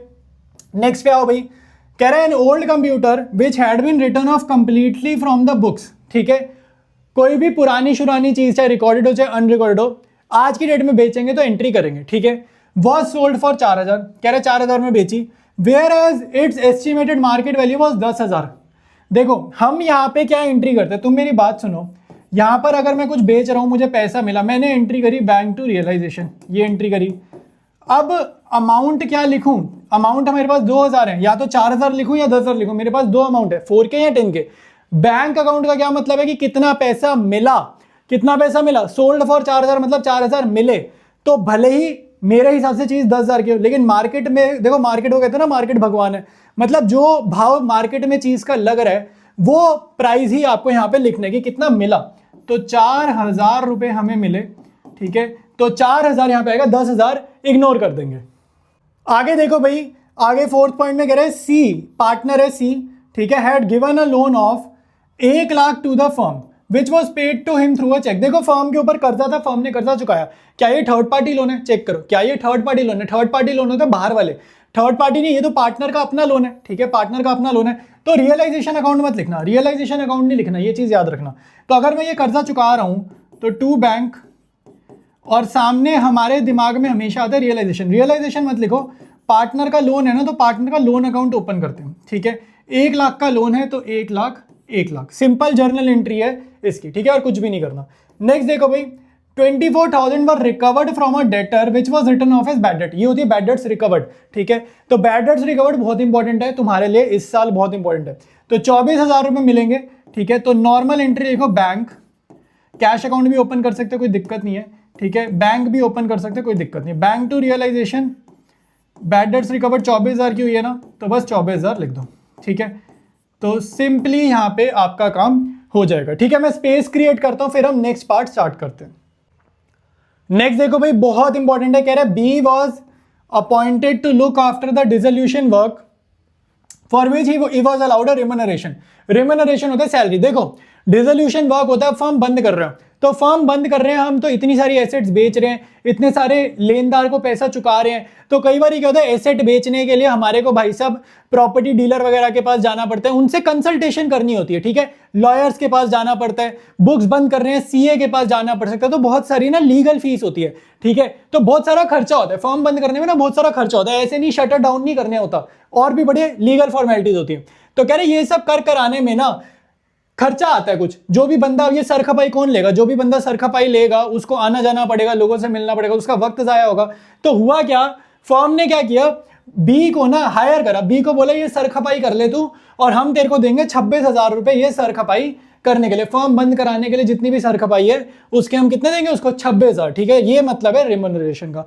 अब इस 26,000 में कैच ये है कि कभी कभी क्या होता है डिसोल्यूशन का जो एक्चुअल खर्चा होता है, जो हमें लॉयर को देना है, जो हमें सीए को देना है, ठीक है, या कहीं कंसल्टेशन फीस और देनी है, कभी कभी ये एक्चुअल खर्चा इस सैलरी में इंक्लूडेड होता है, कभी कभी इंक्लूडेड नहीं होता। तो आगे पढ़ो, आगे क्या कह रहे be agreed to bear the dissolution expenses, इसने बोला भाई मैं सहूंगा, सहेगा कौन, ये बियर मतलब बॉन्ड, बियर वर्ड आए बॉन्ड वर्ड है एक ही बात है, ठीक है, तो इसने कहा मैं सहूंगा, ठीक है, और आगे बोल रहा है ये खर्चा हुआ 36,000 का, विच वर पेड बाय बी, पे भी इसी ने करा, भाई अगर इसने सहना था तो पे भी इसी ने करा, तो अब ध्यान से सुनो, यही सहेगा तो यही पे करेगा ना, जाहिर सी बात है यही पे करेगा, और अगर इसने ही पे करा तो फर्म को कोई फर्क नहीं पड़ना चाहिए, फर्म और इसकी क्या डील है, फर्म और इसकी डील है सिर्फ 26,000 की, तो यहां से लेकर यहां वाला पार्ट जो है वो इग्नोर होगा, क्योंकि वो फर्म को मैटर नहीं करता, यहां से लेकर यहां वाला पार्ट फर्म को इंपैक्ट नहीं डाल रहा, फर्म पे कुछ असर नहीं डाल रहा, ठीक है।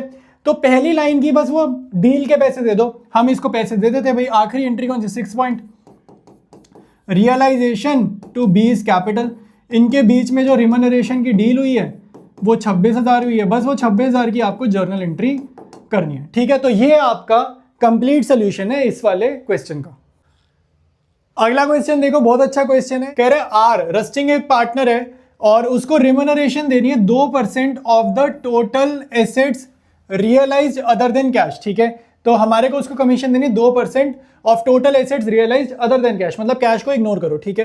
तो इसको जरा 2 मिनट इग्नोर करते हैं, आगे पढ़ते हैं। कह रहे sundry assets including cash realised at 1,16,000, तो ध्यान से देखो assets realised other than cash कितना है, assets realised other than cash कितना है, भाई देखो अदर देन कैश, तो यहां पे अगर आप ध्यान से देखोगे तो कैश के साथ इंक्लूडिंग कैश कितना है 1,16,000, तो अदर देन कैश कितना होगा भाई, 1,16,000 में से कैश हटा दो 8,000 का, कैश हटा दो 8,000 का, तो 1,08,000 होगा।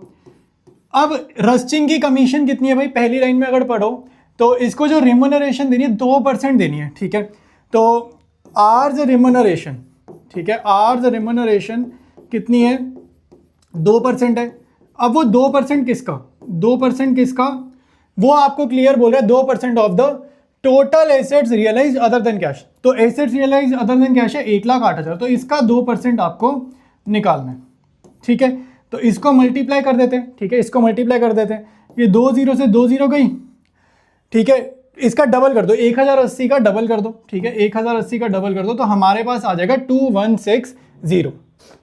आगे देखते हैं भाई, जो हमारा पार्टनर आर है इसको जो रिम्यूनरेशन है वो 2% भी देनी है, 2% का हिसाब मैंने कर दिया, साथ साथ एंड मतलब एक काम और करना है, रिम्यूनरेशन में एक और काम करना है, कह रहे 10% of the amount distributed to partners, कह रहे पार्टनर्स को जितना भी पैसा देंगे ना उसका 10%, मान लो पार्टनर्स को 1 लाख रुपए देंगे तो 10% मतलब 10,000 इसकी रिम्यूनरेशन और हो जाएगी, ठीक है। तो यहां पर देखो अमाउंट पार्टनर्स को कितना देंगे, अमाउंट पेएबल टू पार्टनर्स कितना होगा। अब जाहिर सी बात है क्वेश्चन में चाहे रस्टिंग है, पार्टनरशिप का मतलब मिनिमम 2 लोग तो और हैं, तो रस्टिंग के साथ साथ एक बंदा तो और होगा जो हमें नहीं पता, तो amount payable to other partners मतलब जितने भी पार्टनर्स हैं कितना पैसा देंगे भाई, आप पार्टनर्स को कितना पैसा दोगे खुद सोचो। फर्म के पास अगर 1 लाख रुपए कैश है, उसमें से जितने कर्जे पे कर दो, जो बचा हुआ पैसा है जो किसी को नहीं देना वो पार्टनर को देना है, ठीक है।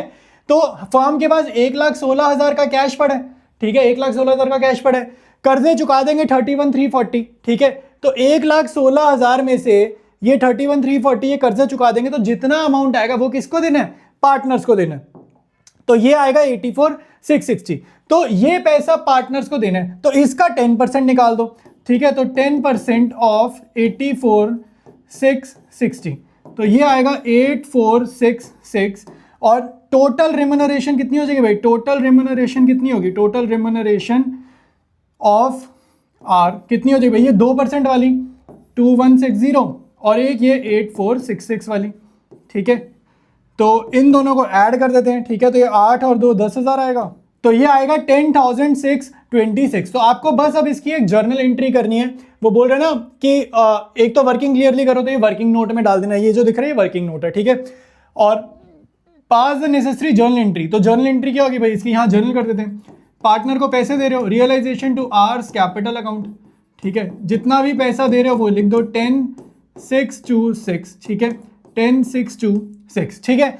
तो एक ये है, और यही मेरे हिसाब से बिल्कुल ठीक सोल्यूशन है। इसका बुक्स में कुछ और सोल्यूशन भी दिया है, बट सीबीएसई वाली जो मार्किंग स्कीम थी उसमें ये सोल्यूशन है, तो मैं इसी से करा रहा हूँ और ये काफ़ी ईजी है, ठीक है। इसमें वेरिएशन करोगे खामखा चीज़ें ना मुश्किल होंगी, तो यही करके आना, इसमें तुम्हें फुल मार्क्स मिलेंगे। तो बारी आ गई है हमारे लॉन्ग क्वेश्चन की। देखो, या तो तुम्हें जर्नल आएगा, नहीं तो रियलाइजेशन अकाउंट आएगा, और पास्ट में हमेशा ना ऐसे ही होता है। तो दोनों के ही बहुत सारे क्वेश्चंस में इस वीडियो में ला।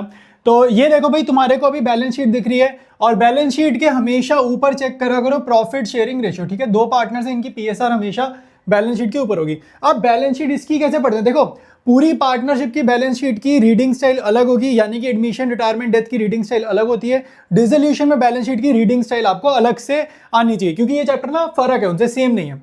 अब ध्यान से देखो, यहाँ पर ना आपको पार्टनर का नाम पता होना चाहिए कि नाम क्या है, क्योंकि इनके ना लोन अकाउंट होते हैं। अब यहाँ पे देखो कह रहे हैं मिसेज, ये मिसेज आदेश लोन अकाउंट है। इसको ना तुम ऐसे ट्रीट करो जैसे कोई नॉर्मल थर्ड पार्टी लोन है। थर्ड पार्टी लोन का क्या मतलब भैया, थर्ड पार्टी लोन का मेरे भाई मीनिंग ये होता है जैसे किसी बैंक से लिया, किसी बाहर वाले से लिया। इसको बिल्कुल भी ऐसे मत समझो कि भाई ये पार्टनर की मिसेज मतलब पार्टनर की वाइफ है तो हम इसको स्पेशल ट्रीटमेंट देंगे। हम कोई स्पेशल ट्रीटमेंट नहीं देंगे, हमारे लिए ये कोई आउटसाइडर की तरह ही ये रहने वाली है, ठीक है। तो ये तुम्हारे को समझना, जैसे ये क्रेडिटर्स है ना, इसको भी समझ लो क्रेडिटर्स है, मतलब वो ट्रीटमेंट देना। ये है पार्टनर का लोन, ठीक है, ये श्रेयांश है, ये है पार्टनर का लोन। पार्टनर के लोन को ना आपको रियलाइजेशन अकाउंट में नहीं भेजना होता, ये चीज याद रखना। पार्टनर का लोन जाता है पार्टनर के सेपरेट लोन अकाउंट में, ठीक है। जनरल रिजर्व पार्टनर्स कैपिटल में बढ़ जाएगा, ठीक है, जनरल रिजर्व बढ़ जाएगा। ये आपको कैपिटल बैलेंसेस गिवन है, ये भी पार्टनर्स कैपिटल अकाउंट में जाती है। ये रियलाइजेशन अकाउंट में नहीं जाएगा क्योंकि ये ऑलरेडी लिक्विड है। देखो रियलाइजेशन अकाउंट में क्या जाता है, रियलाइजेशन, रियलाइज वर्ड से बना। रियलाइज का मतलब कि इसको बेचो और बदले में कैश निकालो उसमें से, ठीक है। किसी भी चीज में से कैश को एक्सट्रैक्ट करने को बोलते हैं रियलाइज करना। तो रियलाइजेशन अकाउंट, ठीक है, रियलाइज वर्ड से ही बना ना, रियलाइजेशन, ठीक है, कि आप चीजों को बेचो और बदले में कैश निकालो उनमें से, ठीक है। तो ये तो ऑलरेडी कैश है, बैंक में ऑलरेडी पैसे पड़े, इसको क्या बेचेंगे, ठीक है। तो ये जाएगा रियलाइजेशन में। इन्वेस्टमेंट्स आपकी रियलाइजेशन में जाएंगी, डेटर्स जाएंगे, प्रोविजन जाएगी, प्लांट जाएगा, ये नहीं जाएगा। एडवर्टाइजमेंट सस्पेंस नुकसान होता है, हमेशा की तरह हर चैप्टर की तरह पार्टनर्स कैपिटल में जाएगा। अब ध्यान से देखो, आपके माइंड में डाउट आ सकता है कि प्रोविजन क्या रियलाइजेशन में हमेशा जाएगा। भाई प्रोविजन फॉर डाउटफुल डेट्स तो मैंने देखा हमेशा ही जाता है, क्योंकि provision for doubtful debts given ही तब होता है अगर डेटर गिवन हो, ठीक है। जो तुम्हारे माइंड में डाउट है ना, वो होगा इन्वेस्टमेंट्स वाले केस को लेकर, कि अगर एक तरफ मेरे को इन्वेस्टमेंट गिवन है और लाइबिलिटीज में मान लो इन्वेस्टमेंट फ्लक्चुएशन फंड गिवन है, तब क्या करें। तो देखो सिंपल सी चीज याद रखना, अगर इन्वेस्टमेंट्स गिवन है और फंड भी गिवन है बैलेंस शीट में, तो दोनों के दोनों रियलाइजेशन में भेज देना। अगर इन्वेस्टमेंट्स गिवन नहीं है और खाली फंड गिवन है, तो फंड पार्टनर्स कैपिटल में जाके बांट देना, पुराने चैप्टर्स एडमिशन रिटायरमेंट की तरह, ठीक है। तो मोटा मोटा रूल जो याद करना है वो ये याद करना है कि अगर एसेट अवेलेबल है तो ही उससे रिलेटेड उसका जो फंड होगा वो रियलाइजेशन में जाएगा। अगर एसेट अवेलेबल नहीं है तो जो फंड है वो पार्टनर्स कैपिटल में जाएगा ओल्ड रेशो में, ठीक है। तो मैंने तुम्हारे को बैलेंस शीट के सारे इंपॉर्टेंट पॉइंट्स बता दिए। अब देखो इस क्वेश्चन में ना हमें कुछ एडजस्टमेंट्स गिवन है, तो एडजस्टमेंट्स देखते हैं। तो कह रहा था फर्म वाज डिसॉल्व्ड। यहां से मेरे भाई आपको पता चलेगा कि ये जो क्वेश्चन है डिसोल्यूशन चैप्टर का क्वेश्चन है, ठीक है। तो डेटर्स रियलाइज मतलब डेटर्स से हमें कितना पैसा मिला, कैश में कितना पैसा मिला, तो 17,000 मिले, ठीक है। अब यहाँ पे मैं कुछ एजम्पशंस होती है मैं तुम्हें बता देता हूँ। एजम्पशंस तुम्हारे को पता होनी चाहिए ताकि तुम ये लॉन्ग क्वेश्चन में गलती ना करो। देखो दो तरीके की एसेट होती है, एक होती है टैंजिबल और एक होती है इंटैंजिबल, ठीक है। तो टैंजिबल एसेट्स अगर क्वेश्चन साइलेंट है, एजम्पशंस जो मैं तुम्हें बता रहा हूं वो ये बता रहा हूं कि अगर मान लो क्वेश्चन साइलेंट है तब क्या करना है। अगर मान लो ये डेटर से रिलेटेड एडजस्टमेंट नहीं होती तो डेटर से कितना पैसा मिला ये मैं तुम्हारे को समझाना चाहता हूँ। तो टेंजिबल एसेट जितनी होती है जो हम टच और फील कर सकते हैं, जैसे land building, plant and machinery, ठीक है, डेटर्स भी टेंजिबल में आ जाएंगे। तो अगर क्वेश्चन साइलेंट है तो इनको तुमने रियलाइज करना है बुक वैल्यू। बुक वैल्यू क्या होता है भैया? अब बुक वैल्यू का मतलब होता है जो तुम्हारी बुक्स में वैल्यू दिख रही है, ठीक है। अगर मान लो क्वेश्चन साइलेंट है कि स्टॉक बेचने पर कितना मिला, तो स्टॉक बेचने पर मिलेगा 24,000, ऐसा हम मानते हैं, ऐसा हमारा एजम्पशन है। इन्वेस्टमेंट बेचने पर कितना मिला, क्वेश्चन साइलेंट है, 30 के लिख देंगे। प्लांट बेचने पर कितना मिला, 1 लाख लिख देंगे। डेटर्स बेचने पर कितना मिला, 20,000 लिख देंगे, अगर क्वेश्चन साइलेंट है तो, ठीक है। सिमिलरली आपको समझना इनटेंजिबल एसेट्स भी होते हैं। कभी कभी हमारे क्वेश्चन में गुडविल आ जाती है, पेटेंट्स आ जाते हैं, ठीक है, ट्रेडमार्क आ जाता है, और जितनी भी हमारे पास इनटेंजिबल एसेट है, कंप्यूटर सॉफ्टवेयर हो जाता है, इनकी बुक वैल्यू नहीं होती। अगर क्वेश्चन साइलेंट है तो इनकी रियलाइज वैल्यू जो होती है वो जीरो मानेंगे, ठीक है। मतलब मान के चलेंगे अगर बिजनेस हमारा बंद हुआ और क्वेश्चन नहीं बता रहा गुडविल पेटेंट बेच के कितना मिला, तो आप मान के चलोगे जीरो मिला, कुछ नहीं मिला, ठीक है। तो ये चीज मेरे को तुम्हें समझानी थी। और दूसरी तरफ लाइबिलिटीज का क्या सीन रहता है भाई?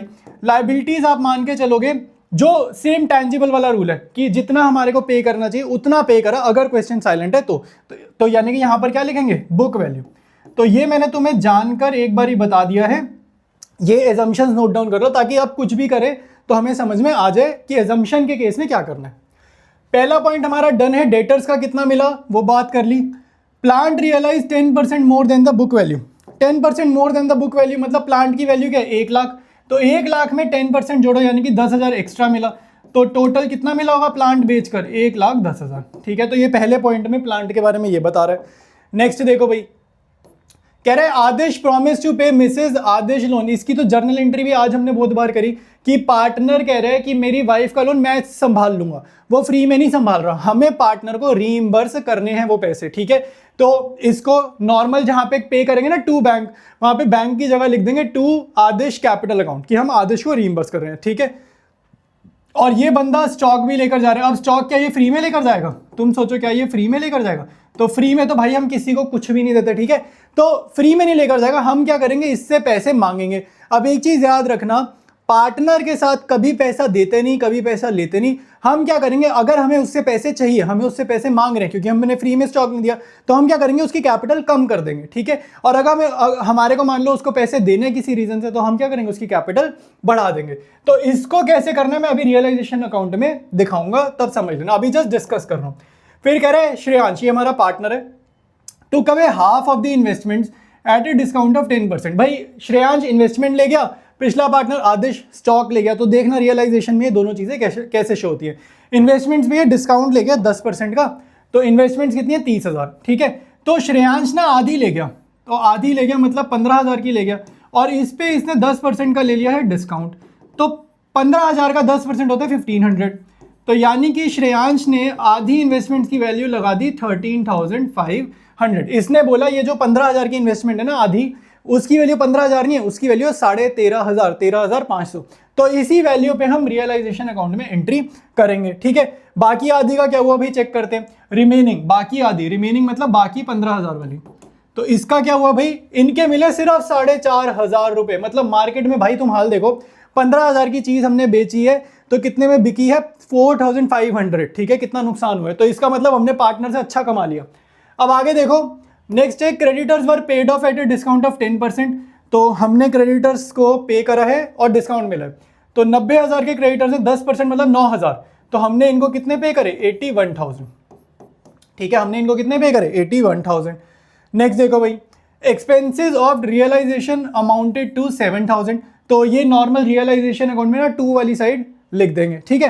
तो ये अपना सिस्टम सारा डन है। अब हम स्टार्ट करेंगे रियलाइजेशन अकाउंट बनाना। तो यहाँ पे देखो मैंने फॉर्मेट बना रखा है। पहला स्टेप रियलाइजेशन अकाउंट का पहला स्टेप होता है जो आपकी बैलेंस शीट है वहां से डेटा कॉपी करना। अब कौन सा डेटा कॉपी करते हैं, डेटा वो कॉपी करते हैं जैसे मान लो एसेट्स है, बैलेंस शीट में 2 चीजें होती है, एसेट्स और लायबिलिटीज। तो सारी वो एसेट्स आपको कॉपी करनी है यहाँ पे जिनको अभी फ्यूचर में हम बेचने वाले हैं, जिनको अभी मतलब बेचेंगे फटाफट से बिजनेस करते टाइम। लायबिलिटीज वो कॉपी करते हैं जो हमने क्या करनी है, अभी पे ऑफ करनी है, ठीक है। तो आप याद रखना स्ट्रक्चर क्या होता है, जितनी एसेट्स तुम यहां लिखोगे ना, इनको जब बेचोगे तो एंट्री क्या होगी, यहां पे होगी बाय बैंक, ठीक है। इनकी एंट्री कहां होगी, यहां पे होगी बाय बैंक, ठीक है। और ये जो कर्जे हम चुकाएंगे इनको कहां लिखोगे, यहां पे टू बैंक। आया समझ, तो ये है लाइबिलिटीज पेड, मैं तुम्हारे को समझा रहा हूं अभी, ठीक है, लाइबिलिटीज पेड। और बाय बैंक में यहां पर तुम क्या लिखोगे, एसेट्स रियलाइज, कि एसेट्स बेचने पर कितना पैसा मिला। आया समझ? तो सबसे पहले ये जो ग्रीन में लिखा है मतलब है डेटा कॉपी करो, तो डेटा कॉपी करते हैं भाई। स्टॉक, इन्वेस्टमेंट्स, डेटर, प्लांट की वैल्यू देखो भाई कितनी है क्वेश्चन में, ठीक है। तो ये हमारे को देखनी है यहाँ पे, ठीक है। तो स्टॉक 24, 30 और ये 20 ही लेना क्योंकि प्रोविजन अलग से लिख रहे हैं। 24, 30, 20 और 1 लाख, ठीक है। 24, 30, 20 और 1 लाख, ठीक है। तो यहाँ लिख लेते हैं 24, 30, 20 और 1 लाख, ठीक है। तो ये मैंने यहाँ पे सारी की सारी वैल्यूज लिख ली हैं, इनको प्लस कर देते हैं। 1,50,000 और 24,000, ठीक है, 1,74,000 रुपीज़, ठीक है। सिमिलरली क्रेडिटर्स और मिसेज आदेश लोन की वैल्यूज लिख लेंगे, ठीक है। तो क्रेडिटर्स कितने हैं भाई, 90,000, आदेश का लोन है 30,000, ठीक है, और प्रोविजन कितनी है 2,000, 90, 30 और 2,000, ठीक है। तो ये यहाँ लिख लेते हैं, सिंपली डेटा कॉपी करा अभी तो मैंने 90, 30, 2, तो ये हो गया 1,22,000। आई बात समझ में? अभी तो मैंने सिर्फ क्या किया, डेटा कॉपी करा। अब ध्यान से देखो भाई, अब ना हम इन चीज़ों को बेचने वाले हैं, तो पीछे देखो एडजस्टमेंट, तो डेटर्स के कितने मिल रहे हैं 17,000, ठीक है, पहले पॉइंट में लिख रहा है। तो यहाँ लिखो बाय बैंक की कितना पैसा मिला, तो डेटर्स के सामने लिख देंगे हम 17,000 कि भाई ये बेच के हमें कितने मिले, 17,000 मिले। तो डेटर मतलब मैंने डन कर दिया, इसका हिसाब मैंने कर दिया डन, ठीक है। अब देखते हैं भाई और क्या एडजस्टमेंट है। प्लांट का कह रहा है 10% मोर मिला, प्लांट का हम कह रहे हैं 10% मोर मिला। तो प्लांट 1 लाख का था, तो 1 लाख का 10% मोर मतलब 1,10,000, ये मैंने डिस्कशन में भी समझाया। तो प्लांट का कितना मिला, 1,10,000 मिला। आ रहा है समझ में? आसान है, ठीक है। पहले डेटा कॉपी करा फिर उसको बेचा, ठीक है। तो अब देखो पहला पॉइंट डन है, कह रहा है आदेश प्रॉमिस टू पे मिसेज आदेश लोन, ठीक है। आदेश कह रहे हैं कि मैं मिसेज आदेश का लोन पे कर दूंगा। मान लो ये लोन मैं खुद पे करता तो मैं यहाँ लिखता, टू बैंक में लिख देता मिसेज आदेश लोन 30,000, बट मैं खुद नहीं पे कर रहा, मैं मतलब फर्म खुद नहीं पे कर रही, फर्म पे नहीं कर रही, तो हम इस आदेश को हम रीइंबर्स करेंगे। तो जहां टू बैंक लिखे ना, इसी साइड पे आप लिख दो, चाहे ऊपर लिखो चाहे नीचे लिखो, एज कैपिटल अकाउंट। जब भी पार्टनर इन्वॉल्व हो जाए तो आपने उसका कैपिटल अकाउंट लिख लेना है और 30,000 यहाँ पे लिख देना, ठीक है। तो ये इसका लोन जो है पे ऑफ हो गया। पे ऑफ कैसे हो गया, हम इसके बेसिकली हस्बैंड को पैसे दे रहे कि घर जाके तू अपनी बीवी को पैसे दे दियो, ठीक है, ये मतलब है यहाँ पे। अच्छा नेक्स्ट देखो भाई, कह रहा है टुक अवे स्टॉक एट 20,000, ये बंदा स्टॉक भी लेकर चला गया। तो यहां पर आप ब्रैकेट में लिख दो मिसेज एज लोन, ताकि पता हो ये किस चीज का है, ठीक है, एज लोन। और यहां पे दोबारा लिख देते हैं टू एज कैपिटल, और ये स्टॉक लेके जा रहा है, ठीक है, किस वैल्यू पे स्टॉक लेके जा रहा है, और टुक अवे स्टॉक एट 20,000, तो यहां पे लिख दो 20,000, ठीक है। तो ये स्टॉक लेकर, अच्छा स्टॉक लेकर जा रहा है, स्टॉक तो एसेट्स होती है ना, तो इधर क्यों लिखेंगे, फिर तो उधर लिखेंगे ना। तो ये मैं यहां से रब कर रहा हूं।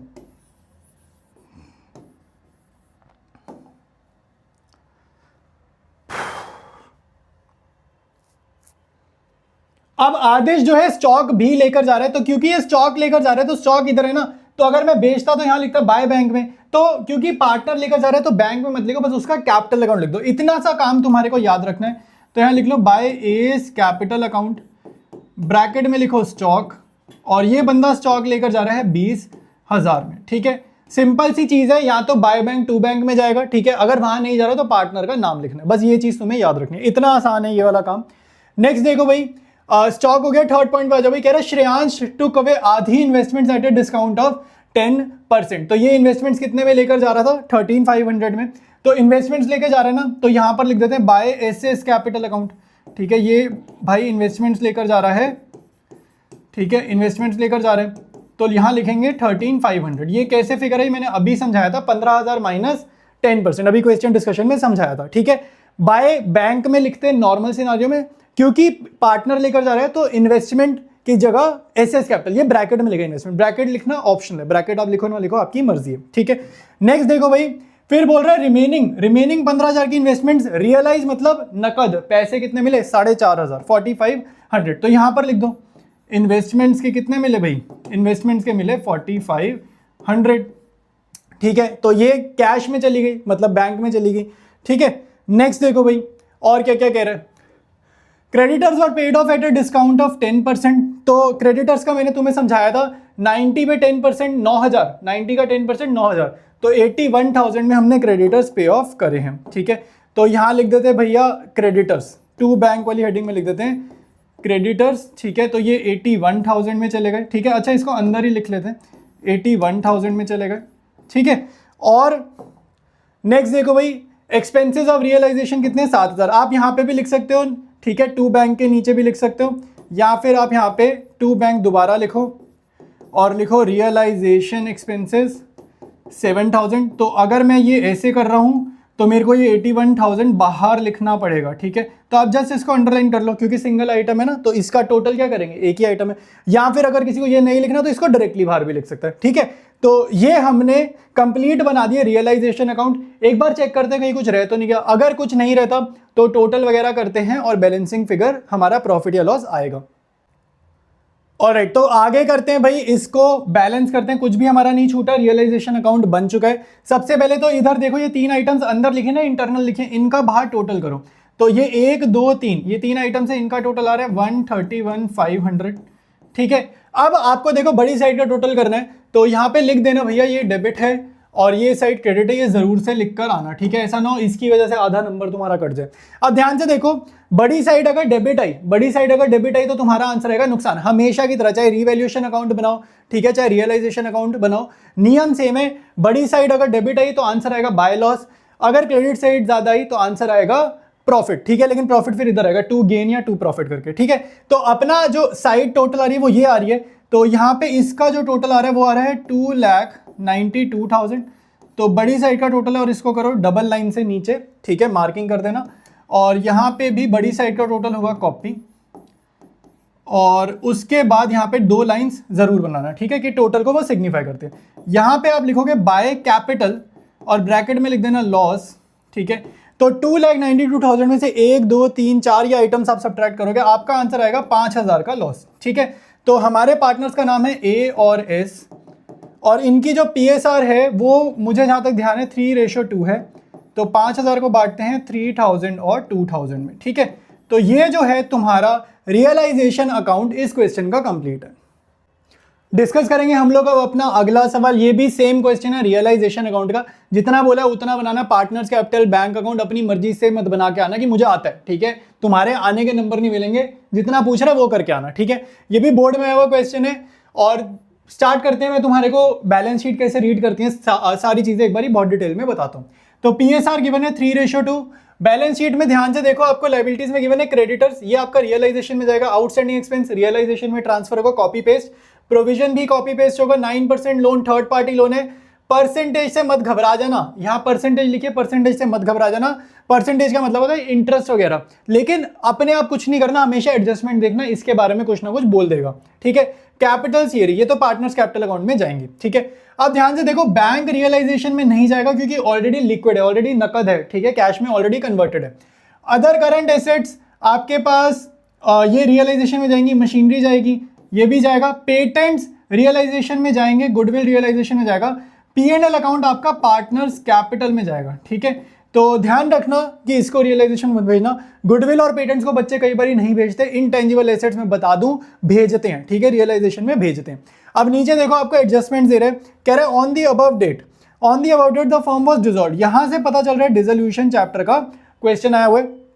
अदर करंट एसेट्स मतलब ये 4,80,000 वाली बात कर रहा है। रियलाइज 10% लेस, तो 4,80,000 में से 48,000 कर दो सब्ट्रैक्ट, तो कितने आएगा ये आएगा 4,32,000। तो कह रहे हैं इसके मिले 4,32,000। रियलाइज मतलब नकद कितना मिला, कैश कितना मिला। Land and building and machinery were sold eight their book value. Land and building और मशीनरी ये दोनों बुक वैल्यू पे गई हैं। ठीक है, ये गई है बुक वैल्यू। बुक वैल्यू मतलब जो तुम्हें दिख रहा है, जो ये तुम्हारी बुक्स है ना, ये तुम्हारी बुक्स हैं, तुम्हें क्या दिख रहा है, मशीनरी 7 लाख की दिख रही है, लैंड बिल्डिंग 15 लाख की दिख रही है, तो ये इसी में बाय बैंक में डाल देंगे। ठीक है, फिर कह रहे हैं 9% लोन। देखो लोन के बारे में कुछ बोल रहा है, इसको पढ़ लेते हैं। कह रहा है वॉज डिस्चार्ज्ड। डिस्चार्ज वर्ड का मतलब होता है पेड। ठीक है, डिस्चार्ज वर्ड का मीनिंग अकाउंट्स में तुम कहीं पर भी देखोगे बिल्स पेएबल डिस्चार्ज। ठीक है, चेक डिस्चार्ज। डिस्चार्ज का मतलब होता है पेड, कि हमने इसको पे कर दिया। तो लोन को हमने पे कर दिया, हमने कर्जा चुका दिया विद अनरिकॉर्डेड इंटरेस्ट ऑफ 1,35,000। कह रहे कोई देखो, हमारे ऊपर जब भी कर्जा चढ़ेगा ना, हमें उस पर ब्याज भी देना होता है। तुम अगर कभी भी कहीं से भी लोन उठाओगे तो वापसी खाली लोन नहीं करते, हमें उसका ब्याज भी वापसी करना होता है। तो कह रहे ये जो लोन है इस पे मैंने लोन तो चुकाया ही चुकाया, लोन तो मैंने चुकाया ही चुकाया। लोन कितने का चुकाया मैंने? लोन है 15 लाख का, तो 15 लाख का लोन तो मैंने चुकाया ही है, साथ साथ मैंने उस पर इंटरेस्ट भी पे करा है 1,35,000 का। ठीक है, तो मैंने मोटा मोटा 16,35,000 पे करे हैं। तो आप जब रियलाइजेशन में करोगे ना टू बैंक या टू बैंक ब्रैकेट में लोन, तो वहां पर फिगर आप क्या लिखोगे? 1635। ठीक है, अनरिकॉर्डेड इंटरेस्ट वगैरह कहीं अलग से शो नहीं करना। ठीक है, फिर कह रहा है expenses on dissolution amounted to 10,000 rupees. तो एक्सपेंसेस ऑन डिसोल्यूशन कितने हैं भैया? 10,000। तो ये हम टू कैश में पे करेंगे। जब भी डिसोल्यूशन के एक्सपेंसेस हो मान के चलना फर्म ही पे करेगी। अच्छा, कुछ चीजें ऐसी रह गई जिसमें क्वेश्चन साइलेंट है। तो क्वेश्चन साइलेंट है तो मैंने तुम्हारे को समझाया था अभी रूल। ठीक है, ये चीज साइलेंट है तो क्या एजम्पशन है? अब देखो अगले क्वेश्चन में यूज हो रही है ना कि टैंजिबल को बुक वैल्यू पे निकाल दो, इनटैंजिबल गुडविल पेटेंट को अगर रियलाइज नहीं कराने को बोल रहा है, इन्हें रियलाइज मत कराना, इनको जीरो पे रखेंगे। लाइबिलिटीज अगर कोई भी उसने मुझे नहीं बताई कि उसको रियलाइज कराना है या नहीं कराना, तो उसको रियलाइज नहीं कराएंगे। अच्छा, एक और चीज मैं तुम्हें बता दूं, पिछला क्वेश्चन हो चाहे कोई भी क्वेश्चन हो, प्रोविजन फॉर डाउटफुल डेट्स कोई चुकानी नहीं होती, इसको लाइबिलिटीज में चुकाना नहीं होता। मैं तुम्हारे को एक चीज दिखा देता हूं, पिछले क्वेश्चन में हमने प्रोविजन फॉर डाउटफुल डेट्स यहाँ पे लिखी है। ये कोई रियल कर्जा थोड़ी है, ये तो हमने अपनी तरफ से लगाया होता है ना प्रोविजन की मेरा इतना पैसा डूबेगा। तो इसको यहाँ टू बैंक में कभी भी मत दिखाना। ठीक है, प्रोविजन को कभी भी नहीं दिखाना पे में, चाहे कोई भी क्वेश्चन आए। ठीक है, तो इस क्वेश्चन में भी तुम्हारे पास प्रोविजन फॉर डाउटफुल डेट्स हैं, तो इनको पे नहीं करना। तो प्रिपेयर करेंगे अब हम लोग रियलाइजेशन अकाउंट। सबसे पहले तो यार ये कॉपी पेस्ट मारो। अदर करंट एसेट्स कितनी है? 4 लाख। 4,80,000 मशीनरी कितना है? 7 लाख। तो इसको पहले कॉपी मारो, 4,80,000 मशीनरी कितना है? 7 लाख। ठीक है, पहले डेटा कॉपी पेस्ट करो जैसे हमने पिछले क्वेश्चन में किया था। लैंड एंड बिल्डिंग और पेटेंट्स देख लो भाई, 15,10,000। ठीक है, तो 15,10,000। अच्छा, एक चीज याद रखनी है कि आपको ना इसको लिखना कैसे, डिजिट के नीचे डिजिट, मतलब 000 ऐसे सिमिट्री होनी चाहिए। 10th प्लेस के नीचे 10th प्लेस होनी चाहिए, 100 के नीचे 100 होनी चाहिए। मतलब ये है, ऐसे मत लिखना जैसे अगर मैंने लिखा 75,000 तो इसके नीचे 64,000, ऐसे नहीं लिखना। ठीक है, मतलब ये ऐसे नहीं होना चाहिए, एकदम इसके नीचे होना चाहिए। ठीक है, तो गुडविल है 1,20,000। ठीक है, तो ये चीज तुम्हारे को ध्यान रखनी है। उधर अब हम करेंगे लाइबिलिटीज कॉपी। तो क्रेडिटर्स कितने? 50, 45 और प्रोविजन है 5 की। ठीक है, 50, 45 और 5। ठीक है, तो 50,000। ठीक है, और ये आउटस्टैंडिंग एक्सपेंस है 5,000, ये है 15 लाख। ठीक है, आई थिंक मैंने गलत लिख दिया। आउटस्टैंडिंग एक्सपेंस और प्रोविजन देख लेते हैं कितना है। आउटस्टैंडिंग एक्सपेंस है 45 के और प्रोविजन है 5,000 का। ठीक है, प्रोविजन है 5 का और आउटस्टैंडिंग एक्सपेंस है 45,000 का। ठीक है, तो इन सब का टोटल, इन चारों का टोटल इधर लिखेंगे और इनका टोटल इधर लिखेंगे। तो इनका टोटल आ रहा है, एसेट्स का टोटल आ रहा है 28,10,000। ठीक है, और इसका टोटल देख लेते हैं भाई कितना है, ये आ रहा है पूरे 16 लाख। ठीक है, इसको ऐड करोगे आ रहा है पूरे 16 लाख। ठीक है, तो ये हमने टोटल वगैरह कर दिया। अब ध्यान से देखो, इन एसेट्स को जब मैं बेचूंगा तो इधर लिखूंगा बाय बैंक और यहां मैं ब्रैकेट में लिखूंगा एसेट्स रियलाइज्ड। एसेट्स रियलाइज कि भाई मैंने इनको बेचा है तो कितना पैसा मुझे मिला। सिमिलरली इन लाइबिलिटीज को मैं यहाँ पे पे ऑफ करूंगा और प्रोविजन को पे ऑफ नहीं करते। ठीक है, ये कोई रियल लाइबिलिटी हमारी नहीं है। ठीक है, तो यहाँ आप लिखोगे टू बैंक कि भाई मैं इनको पे ऑफ कर रहा हूँ और यहाँ पे आप लिखोगे लाइबिलिटीज पेड। अच्छा, एक और चीज़ मैं तुम्हारे को बता दूं, बड़ी इंपॉर्टेंट चीज़ ये है कि अगर आपके क्वेश्चन में, ठीक है, अगर आपके क्वेश्चन में यहाँ पे बैंक है तो आप टू बैंक बाय बैंक करना रियलाइजेशन में। अगर आपके क्वेश्चन में कैश है, खाली कैश है, तो आप टू कैश या बाय कैश करना अपने रियलाइजेशन में। अगर क्वेश्चन वाली बैलेंस शीट में कैश अकाउंट होगा ना, तो मैं ये कह रहा हूं यहां पर बाय कैश लिखना और यहां पर टू कैश लिखना। ठीक है, अगर कभी कभी ना आपके क्वेश्चन में कैश भी होता है बैंक भी होता है, दोनों होते हैं, फिर आप जिसका बड़ा बैलेंस हो ना, जिसका ज्यादा बैलेंस हो उसको पिक करना। ठीक है, प्रेफरेंस उसको दे देना। अच्छा, अब यहाँ पे देखो भाई, इनको पे ऑफ करते हैं तो पढ़ेंगे यहाँ पे एडजस्टमेंट देखते हैं। अदर करंट एसेट्स कितने मिले? 10% लेस। तो ये मैंने अदर करंट एसेट्स की फिगर निकाली थी 432। ठीक है, तो यहां पर मैं लिख रहा हूं अदर करंट एसेट्स। ठीक है, OCA 4,32,000। ठीक है, तो ये हमने ऑलरेडी फिगर निकाल ली है। ठीक है, तो इसको हमने कर दिया डन, ठीक है। अब देखो भाई आगे क्या कह रहे हैं, फिर बोल रहा है लैंड एंड बिल्डिंग और मशीनरी को वो बोल रहा है बुक वैल्यू, ठीक है। तो लैंड एंड बिल्डिंग और मशीनरी बुक वैल्यू मतलब ये जो वैल्यूज दिख रही हैं तो इनको यहीं से कॉपी मारेंगे, ठीक है। तो लैंड एंड बिल्डिंग अपनी है 15 लाख और मशीनरी है 7 लाख, ठीक है। तो ये है 15 लाख और ये है तुम्हारे पास 7 लाख, ठीक है। तो ये भी हमने कर दिया डन, ठीक है। आसान है यहाँ तक। तो आगे देखो भाई और क्या कह रहे हैं भाई, और बोल रहा है कि 9% लोन, अब सीधा लोन पे आ गया। लोन का मैंने तुम्हें बता दिया था 1635, ठीक है। तो यहाँ पर हम सीधा आ गए लोन पे, 9% लोन और ये कितना जाएगा 16,35,000, ये मैं तुम्हारे को ऑलरेडी समझा चुका हूँ, ठीक है। साथ साथ वो हमारे को कुछ रियलाइजेशन एक्सपेंसेस भी दे रहा है, डिसोल्यूशन एक्सपेंसेस बोले या रियलाइजेशन एक्सपेंसेस बोले, यहाँ पर लिख सकते हैं, कोई दिक्कत नहीं, मार्क्स नहीं कटेंगे, यहीं लिख देंगे, ठीक है। ये कितना है 10,000, ठीक है, ये है 10,000। अच्छा अब ध्यान से देखो, मैंने डिजिट के नीचे डिजिट लिख रहा हूँ, 5 के नीचे 0, 3 के नीचे 1, ठीक है। ये वाली 0 के नीचे ये वाली 0, ऐसे ही लिखो यार, पेपर में एग्जामिनर को बहुत अच्छा लगता है, आसानी से जल्दी चेक करेगा और जितनी जल्दी तुम्हारा एग्जामिनर तुम्हारा पेपर चेक करेगा ना उतने ज्यादा मार्क्स आने के तुम्हारे चांस रहते हैं, ठीक है। अब ध्यान से देखो पूरे में, अब वो उसने ना हमारे पे एजम्पशंस पे छोड़ दिया रियलाइजेशन अकाउंट कंप्लीट करना। तो अब अपनी एजम्पशंस के अकॉर्डिंग हम लोग काम करने वाले हैं। तो यहाँ पे सबसे पहले देखो कौन कौन सी लायबिलिटीज मैंने अभी तक नहीं चुकाई। मैंने क्रेडिटर्स के बारे में अभी तक नहीं चुकाई, क्वेश्चन साइलेंट है, क्रेडिटर्स को मैं बुक वैल्यू पे पे ऑफ करूंगा। तो जितने क्रेडिटर्स यहाँ हैं मैं एज्यूम कर रहा हूँ मैंने इनको इतने पैसे दे दिए, ठीक है। अच्छा 9% लोन हो गया, आउटस्टैंडिंग एक्सपेंस अभी तक नहीं हुआ, इसको भी पे करेंगे भैया। अपना एजम्पशन यही है, जितना मेरे को यहाँ वैल्यू दिख रहा है 45 दिख रहा है, 45 मैं यहाँ पे करूंगा। प्रोविजन फॉर डाउटफुल डेट्स पे करते नहीं है, ठीक है। एसेट्स देखो ये तीनों तो हो गई हैं। पेटेंट्स और गुडविल क्या है मेरे भाई, ये इनटेंजिबल है, ठीक है। ये क्या है इनटेंजिबल, तो ये इनटेंजिबल है तो इनको रियलाइज नहीं करते, इनको 0 पे करते, तो यानी कि यहाँ पे कुछ भी लिखने की जरूरत नहीं है, ठीक है। इसके बाद सिंपली आपको क्या करना है, इस साइड का टोटल करना है, ठीक है। तो इसका टोटल करते हैं, बड़ी साइड का हम लोग फिर निकालेंगे टोटल, और बड़ी साइड का जो टोटल होगा वहां से पता चलेगा प्रॉफिट आ रहा है कि हमारा लॉस आ रहा है। तो सबसे पहले यार टोटल वाला काम कर लेते हैं अब, ठीक है। हमारा लॉस प्रॉफिट आने वाला है, क्वेश्चन अपना रियलाइजेशन अकाउंट डन है। इसको टोटल करो भाई, ये कितना आएगा भाई, ये चारों फिगर ऐड करके आएगा 17,40,000, ठीक है। सिमिलरली पहले यहाँ पे ये 3 फिगर्स ऐड करो भाई, 15 और 7 कितना होगा 22, 22 और 4 26, तो 26,32,000, ठीक है। अब तुम्हें बड़ी साइड का टोटल करना है, बड़ी साइड तुम्हारी ये वाली आनी है, ठीक है।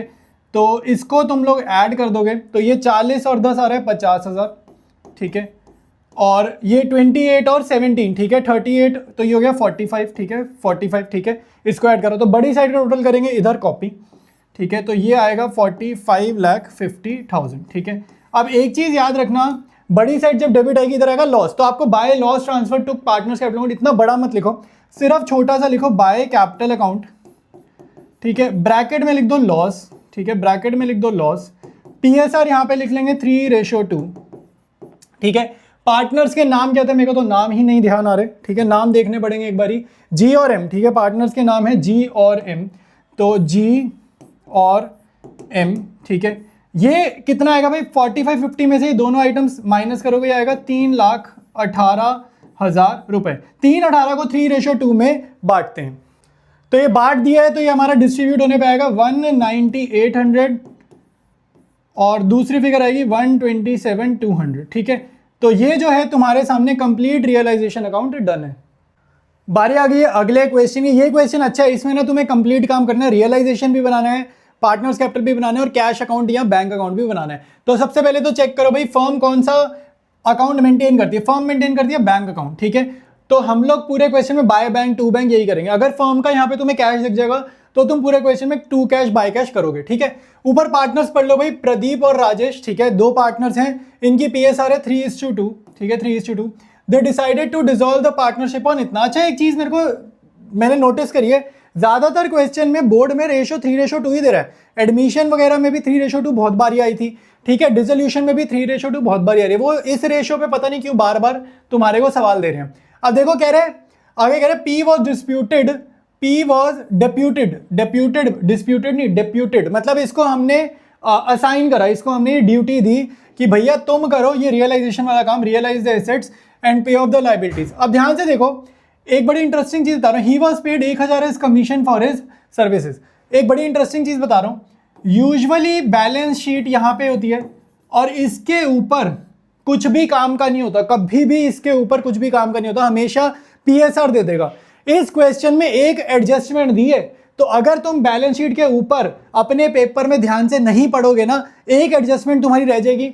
इस एडजस्टमेंट का इफेक्ट कहाँ? रियलाइजेशन में। रियलाइजेशन गलत, पार्टनर्स कैपिटल गलत, कैश अकाउंट बैंक अकाउंट गलत, पूरा क्वेश्चन गलत। ठीक है, तो बैलेंस शीट के ऊपर अपने पेपर में ध्यान से रीडिंग करना, कहीं ऐसा ना हो कोई एक एडजस्टमेंट तुम्हारी छूट जाए।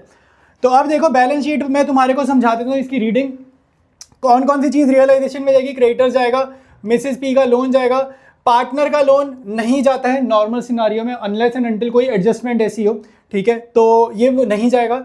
इन्वेस्टमेंट फ्लक्चुएशन फंड डिपेंड करता है, किस पे डिपेंड करता है? क्या यहाँ इन्वेस्टमेंट है? तो यहाँ इन्वेस्टमेंट है, तो क्योंकि यहाँ एसेट है, तो जब एसेट आपकी रियलाइजेशन में जाने वाली तो उससे रिलेटेड उसका फंड भी रियलाइजेशन में जाएगा, तो ये रियलाइजेशन में जाएगी।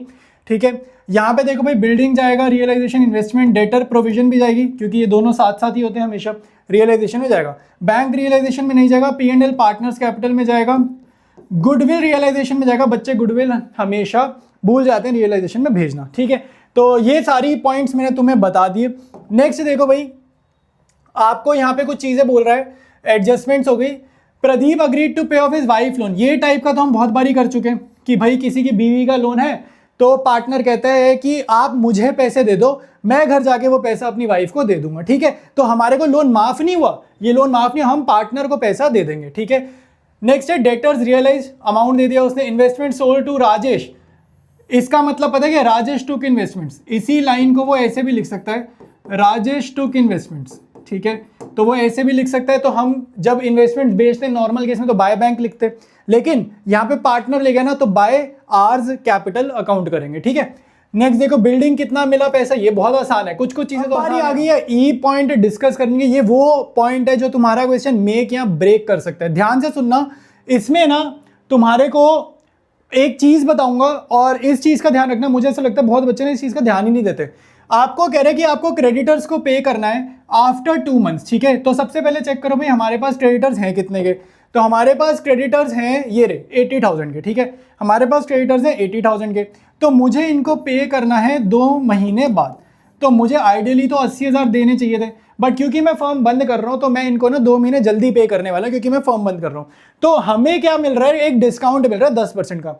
अब यहाँ पे दिक्कत ये आती है कि उसने ना ये 2 मंथ्स लिख दिया, तो तुम्हारे माइंड में आएगा कि भाई डिस्काउंट कितना मिला, पे तो मैं 80,000 कर रहा हूं, तो अगर मैं यहाँ पे जानना चाहूँ कि मेरे को डिस्काउंट कितना मिला, तो यहाँ पे कोई हो सकता है डिस्काउंट कैसे निकालेगा, ऐसे निकाल देगा 80,000 10% मल्टीप्लाइड में, क्योंकि 2 महीने का डिस्काउंट है तो तुम यहाँ पे करोगे 2/12। एक बंदा हो सकता है तुम में से कोई एक बंदा ऐसा हो जिसके माइंड में ये टाइम फैक्टर रहा ही ना हो। ठीक है, वो कर दे ऐसे कि भाई ये जो डिस्काउंट है ये इतना आ जाएगा 8,000। तो हमारे क्वेश्चन में, जो हमारे क्वेश्चन में लैंग्वेज लिखी है, तुम्हारे हिसाब से कौन से वाला ठीक है? 2 मिनट सोचो वीडियो पॉज करके, फिर मैं तुम्हारे को इसका आंसर देने वाला हूँ। ठीक है, अब मैं तुम्हारे को इसका आंसर देने वाला हूँ। अगर आपके क्वेश्चन में खाली ऐसे लिखा है 5% डिस्काउंट, ठीक है, 6% डिस्काउंट ऐसे लिखा है, यानी कि आपके वर्ड में आपके पास ये वाला वर्ड मिसिंग है, P.A वर्ड अगर मिसिंग है, ये वर्ड अगर आपके क्वेश्चन में नहीं है, ठीक है, तो आपको टाइम फैक्टर इग्नोर करना है। मतलब हमारे क्वेश्चन में जो हमारे को लैंग्वेज लिखी है, हमारे क्वेश्चन में P.A मिसिंग है, तो आपको ये वाला क्वेश्चन, हमारे क्वेश्चन का आंसर क्या है? डिस्काउंट कितना है? 8,000 है। अगर यहाँ पे P.A लिखा होता, अगर यहाँ पे P.A लिखा होता, तो आपके क्वेश्चन का जो डिस्काउंट है वो ये हो जाता। आई बात समझ में? लेकिन हमारे में P.A नहीं लिखा, अभी पहले लिखा था वो प्रिंटिंग मिस्टेक था। अगर तुम वीडियो में पहले जाओगे ना, P.A लिखा था, वो प्रिंटिंग एरर था। इसका जो सोल्यूशन है, जो बोर्ड में जो एक्चुअल क्वेश्चन आया था, वो विदाउट P.A आया था। ठीक है, मेरे से यहाँ पे टाइपिंग एरर हो गया था अभी पहले। ठीक है, तुम वीडियो में पहले जाओगे ना, तो यहाँ पे तुम्हें P.A दिख जाएगा, बट यहाँ पे P.A नहीं है। ऑफिशियल क्वेश्चन में यहाँ पे P.A नहीं है, तो यहाँ पे जो आपका डिस्काउंट है 10% का, वो लेंगे हम 8,000 रुपये। ठीक है, तो हमने कितना पे करा क्रेडिटर्स को? 80,000 के क्रेडिटर्स से 8,000 का हमने दे दिया उनको डिस्काउंट। तो मैंने रियलिटी में कितना पे करा? हमने उनको पे करा है 72,000। ठीक है, तो ये तुम्हारा ई पॉइंट था। ठीक है, मैं यहाँ पे लिख देता हूँ ई पॉइंट। अच्छा, नेक्स्ट देखो भाई, एफ पॉइंट पे आओ। Realisation expenses amounted to 2,500। अच्छा, इसका और तुम्हारे को एक ये पॉइंट गिवन है स्टार्टिंग का, इसको जरा डिस्कस करते हैं। यहां पर देखो बोल रहा है कि हमने ना पार्टनर प्रदीप को 1,000 रुपये दिए हैं। पार्टनर प्रदीप को हमने दिए 1,000 रुपये, क्यों दिए हैं? क्योंकि वो डिसोल्यूशन कराने में हमारी हेल्प कर रहे हैं। इसमें क्या कहीं लिखा है कि डिसोल्यूशन एक्सपेंसेस पार्टनर ही बियर करेगा या बॉर्न बाय पार्टनर? कहीं ऐसा लिखा है? ऐसा कहीं नहीं लिखा। अगर तुम ध्यान से देखो, ये काम कराने के 1000 ले रहे हैं। काम कौन सा कराना होता है? जैसे मैंने तुम्हें आज पहले भी बता रखा है, जैसे चार्टर्ड अकाउंटेंट पे विजिट करना, लॉयर पे विजिट करना, ठीक है, प्रॉपर्टी डीलर्स पे विजिट करने। तो ये जो आना जाना और अपनी एसेट्स लाइबिलिटीज की कीमतें लगवाना, इसमें टाइम भी तो लगेगा, कोई सर खपाई भी तो करेगा। तो उस बात के हमने इसको 1000 रुपए दिए, ठीक है। लेकिन रियलिटी में हमारा खर्चा कितना हुआ? चार्टर्ड अकाउंटेंट की फीस, लॉयर की फीस, प्रॉपर्टी डीलर की फीस, सारी जो उनके खर्चे थे वो 2500 थे। तो अगर कोई कुछ नहीं बोलता क्वेश्चन में, तो ये फर्म ही बियर करेगी, ठीक है। ये कौन बियर करेगा? फर्म ही बियर करेगी या बॉन्ड करेगी, ठीक है। तो कोई भी वर्ड आ सकता है, ये चीज ध्यान रखना, ठीक है। तो हम दोनों को रियलाइजेशन अकाउंट में शो करेंगे। रियलाइजेशन अकाउंट इस क्वेश्चन का बड़ा इंपॉर्टेंट है, ध्यान से इसको समझते जाओ। अच्छा, आप स्टार्ट करेंगे रियलाइजेशन अकाउंट बनाना। अच्छा, यहाँ पे खाली रियलाइजेशन बोल रहा है। ऑफिशियल क्वेश्चन में आपको पार्टनर्स कैपिटल भी बोला है, कैश अकाउंट भी बोला है, ठीक है। तो मैं सारा कुछ बनाऊंगा, ठीक है। कैश की जगह बैंक कर देते हैं, हमारे को बैंक गिवन है ना, तो बैंक अकाउंट ही बोला है, ठीक है। तो ये तीनों बनाएंगे। स्टार्ट करते हैं रियलाइजेशन बनाना। सबसे पहले डेटा कॉपी करेंगे। बिल्डिंग इन्वेस्टमेंट कितनी है? 120, ठीक है, 3600, 71400, इनको कॉपी मारेंगे, ठीक है। 120, ठीक है, 3600, तो यहाँ लिख देते हैं बिल्डिंग 120, ठीक है। डेटर्स और इन्वेस्टमेंट, एक चीज इसमें से 30,600 कौन सी थी वो देखना पड़ेगा भाई, ठीक है। इन्वेस्टमेंट है 30,600 और वो है 71,400, ठीक है। इन्वेस्टमेंट है 30,600 और ये है 71,400। गुडविल थी 4,000, ठीक है। तो ये मैंने एसेट्स कॉपी कर दी। लाइबिलिटीज कॉपी करते हैं, ठीक है। तो प्रोविजन देख लेते हैं भाई, प्रोविजन कितनी है? 4,000, और अपने पास क्रेडिटर्स कितने? 80 और लोन है 40, ठीक है। ये प्रोविजन है 4,000, क्रेडिटर्स है 80,000, इसका लोन है 40,000, ठीक है, मिसेज वाला लोन। और इन्वेस्टमेंट फ्लक्चुएशन फंड की वैल्यू कितनी है वो जरा देख लेते हैं। तो यहाँ पे हमारे को इन्वेस्टमेंट फ्लक्चुएशन फंड गिवन है 8,000 का, ठीक है। तो ये भी हमारे को यहाँ पे लिखना है। तो ये हमने डेटा कर दिया कॉपी, ठीक है। इसको टोटल वगैरह करके इधर लिखेंगे, इसको टोटल वगैरह करके इधर लिखेंगे। अगला स्टेप क्या है?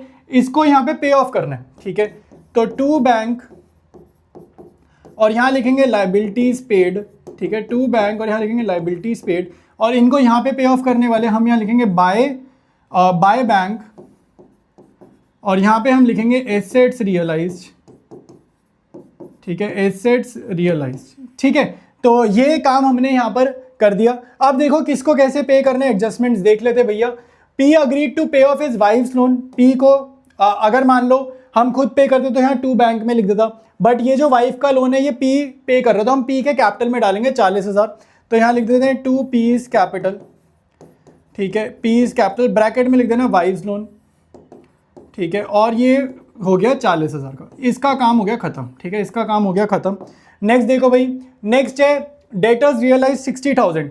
तो बाय बैंक में सबसे पहले लिखो डेटर्स 60,000। डेटर्स यहाँ पे बुक वैल्यू 71,400 है, उससे फर्क ही नहीं पड़ता, जितना मिल गया बढ़िया, ठीक है, जो मिल जाए बढ़िया। हम फॉर्म बंद कर रहे हैं, हम तो जा रहे हैं घर अपने, ठीक है, दुकान बंद करके, तो जितना मिल जाए बढ़िया। तो ये डन, ये done. Investments sold to Rajesh for 27,000। अगर नॉर्मल इन्वेस्टमेंट्स बेचते तो बाय इन्वेस्टमेंट्स यहाँ पे लिखता है इन्वेस्टमेंट्स, लेकिन राजेश लेकर चला गया, ठीक है, तो यहाँ लिखेंगे बाय आर्स कैपिटल अकाउंट, ठीक है, और ब्रैकेट में लिखेंगे इन्वेस्टमेंट्स, और यहाँ पर आप लिखोगे 27,000 रुपीज़। आया समझ कि नहीं आया? ठीक है, तो ये डन हो गया, ठीक है। इसके बाद देखो हमारे पे कह रहे हैं बिल्डिंग बेचने पर कितना मिला? 152, ठीक है। तो बिल्डिंग का लिख लेते हैं 1,52,000। तो ये कॉपी मारो कि ये बाय बैंक में चला गया, ठीक है, 1,52,000, ठीक है। तो ये बिल्डिंग का मिल गया। नेक्स्ट देखो भाई और क्या एडजस्टमेंट्स है। यहाँ पर कह रहा है remaining creditors were to paid. Creditors का मैंने यहाँ पे पूरा करके दिखाया था 72, ठीक है। हमारे क्वेश्चन में क्रेडिटर्स कितने जा रहे हैं? 72। तो यहाँ पर लिख दो भैया क्रेडिटर्स 72, ठीक है। क्रेडिटर्स को कितना पे करा? 72। रियलाइजेशन एक्सपेंसेस कुछ नहीं बोल रहा, मतलब हम पे कर रहे हैं, ठीक है, 2500, ठीक है। रियलाइजेशन एक्सपेंसेस जाएंगे 2500, ठीक है। आखिरी एडजस्टमेंट हो गई, चेक करो कोई लाइबिलिटी रहेगी क्या?